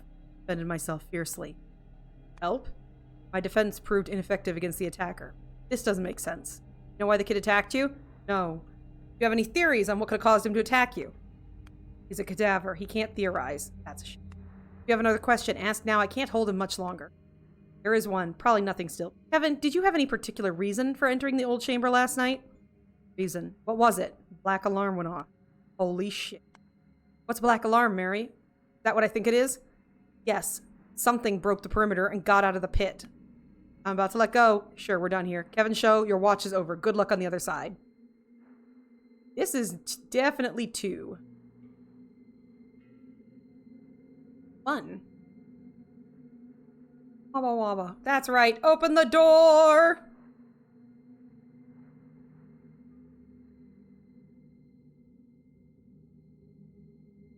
Honey, is your cleaning done? Is your cleaning better?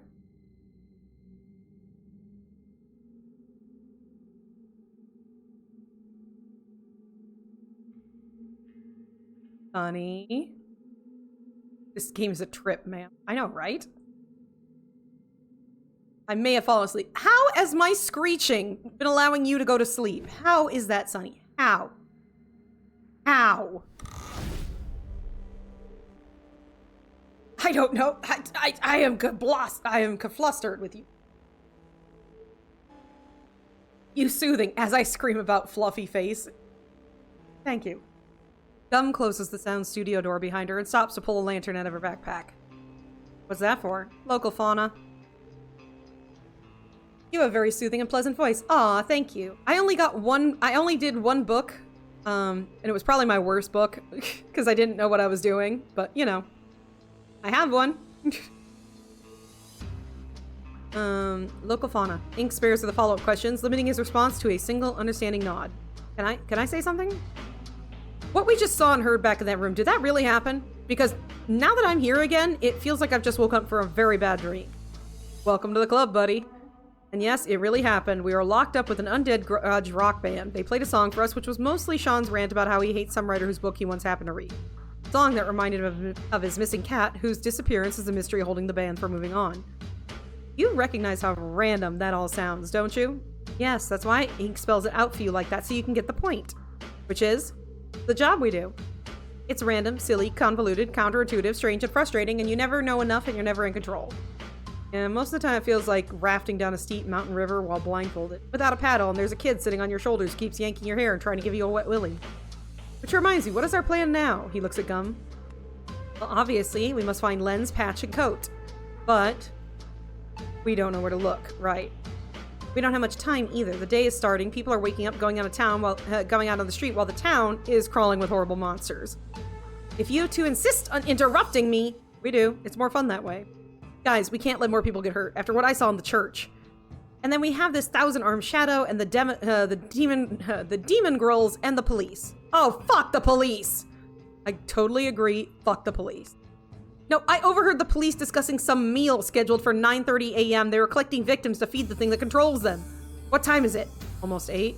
You know, now that you mention it, I'm remembering something. When I tried the telepathic goo, I actually tried to contact everyone in the group, not just you. But it felt like something was blocking me. I could only reach outside of the town, but not anywhere within. Could it be because of the mind controller? You think they keep it in the police station? Gumman opens her mouth to respond, then she disappears. Everything disappears. Tape shuts his eyes, shielding them from the sudden burst of bright sunlight. Hello, Mama!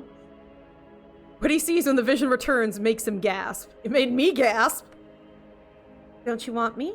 Don't you find me attractive? Come closer. Don't be so shy. Promise I won't bite, unless you want me to. Nice! Seriously. Come on, I'm gonna fulfill every desire you don't even know you have. Jesus Christ, I know! Gum? Is this you? Are you alright? I'm more than alright. I'm perfect. And you will be too. Come, let me envelop you in the lie so sweet you'll never want to taste truth again. She gives Tape a fiery, sinful smile. Meeting his enchanted gaze, she gently beckons him with her finger, while her other hand glides up her shoulder, feeling for the strings of her bra. The sweetest lie you've ever known. Maybe it's just a theory.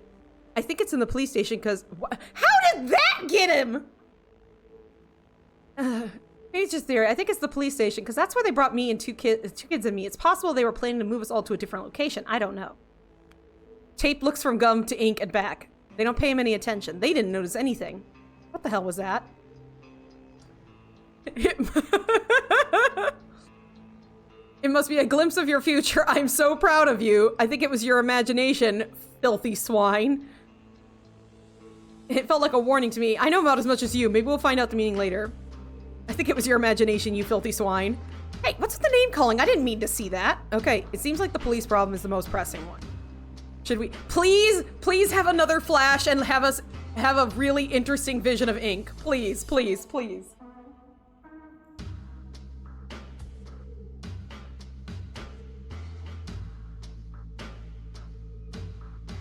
I don't want to pinch you.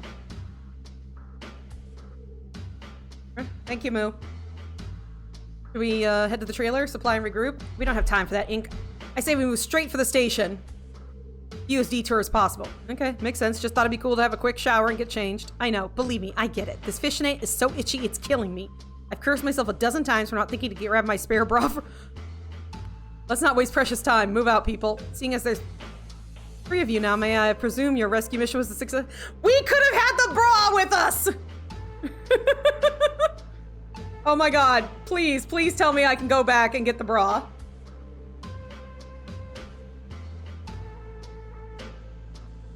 Tape, Gum, and Ink all turn their heads towards the darkness of the hallway. The tall, impeccably dressed man stands there, his pose nonchalant, his face a luminous smile. This is pleasant news, very pleasant indeed. Who the hell are you? I met him, he's from the Paranormal Bureau. A what bureau? Name's Agent Wolf. I have someone with me who wants to talk to you. There's a sound- Oh, bitch! There's a sound of footsteps behind him and a sharp woman emerges from the darkness. Well, well, well, look who we have here.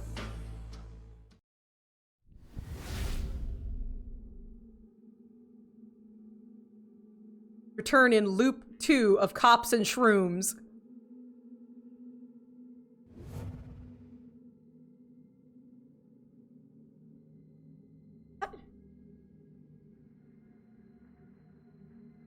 Back and get the bra? Do I have to? I guess I can't go back. Damn it! Okay, should have grabbed the bra in the first one. What? What's going on?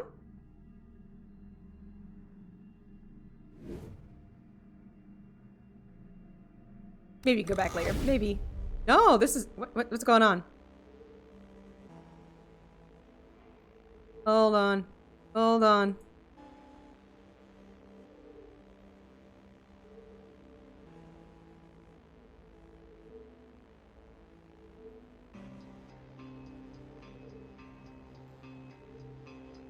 Oh! Okay. Okay. That makes sense. All right, y'all. This is still early access game. So they have not released the next one yet. There is no extra loop now. Not yet. I want to still get more updates. Okay, let's see.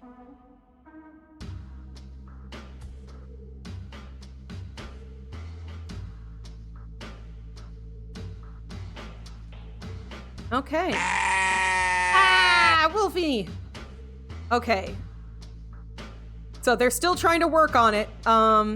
If you can, please give your, go check out, seems so freaking interesting and trippy. I know, which is why I was so sad that I couldn't, you know, get all of them.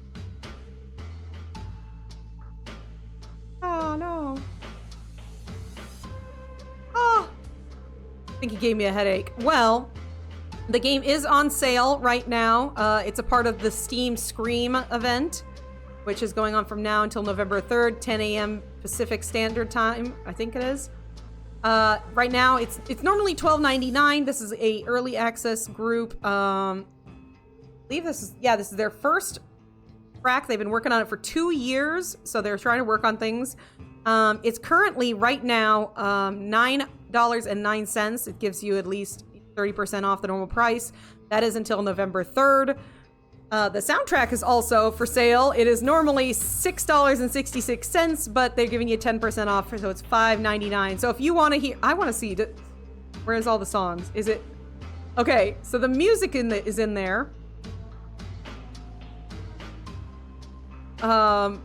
They have Can't Read Lovecraft, Thick Bass Intermission, and Rename the Cat. So that is a part of the soundtrack. Oh, I cannot wait to see more of this. Oh. Okay, so.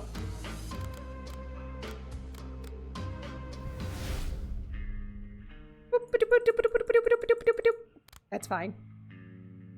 Blink, blink. Look at us. We're so cute. Oh. I want to just see the credits real quick. Because this is a small directing group. And these people who work so hard in this group should get to see it. We will absolutely continue playing this whenever it comes out for more. But if you're able to support the team, please do so. Pretty awesome people. Pretty good writing. I liked it. Been kind of fun. It's a very fun, thing to do. I can 100% see the hands-on dashboard things are not connected to your model. I know. I've noticed this the whole time. I know. I'm saying it now. I don't have hands. I'm sorry. I'm sorry. I don't have hands. I have movable ones, but they're for Christmas.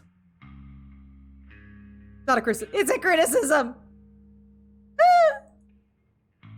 All right. Whoop. Just knows. Yeah, I do my best, but, you know, I have limitations. Anyways. Would be cool if they were tentacles. God, right? Gotta head to work. All right, bye, Sunny. See you later. Bye-bye. Let's see.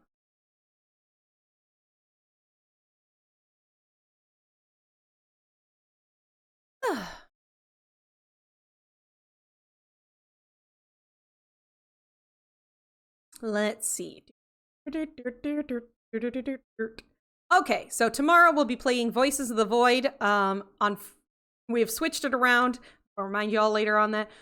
On Thursday we'll be playing Lost in Vivo. And then on Thursday we'll be playing Crime Scene Cleaner Nightmare Mode. And I'm gonna hopefully finish that best as I can. You know, all the goodness. We're gonna have a good time, fun time.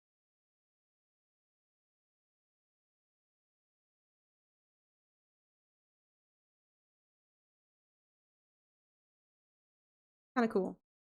I found somebody on Blue Sky that I think would be fun to go ahead and raid to. They're currently on a break right now, but it doesn't matter because we're gonna go and show some attention and love, you know? We're gonna go do that. Big stretch. So if you have a subscription, thank you so much, or thank whoever got it for you. You can go ahead and copy and prepare to paste that as we go into there. If you don't have a subscription, I'm still thanking you because you're still here. You're still amazing. But you can go ahead and copy and prepare to paste that or any other raid message you know. we're gonna go ahead and go show some loving and attention and affection. I will hopefully see you tomorrow. Make sure to eat something, even if it's just a snack. I will be doing the same. Don't worry about it. Go ahead and we're going to go and do that. Make sure to eat something, even if it's just a snack. Make sure to drink something as long as it's hydrating. Take your meds and be kind to at least one person today, even if it's just yourself. I know, because I hear how you all talk about yourself. All right. Stick around for the raid, and I hope I'll get to see y'all tomorrow, okay? Thank you so much. Bye-bye. Bye-bye, bye-bye. Bye-bye, bye-bye, bye-bye.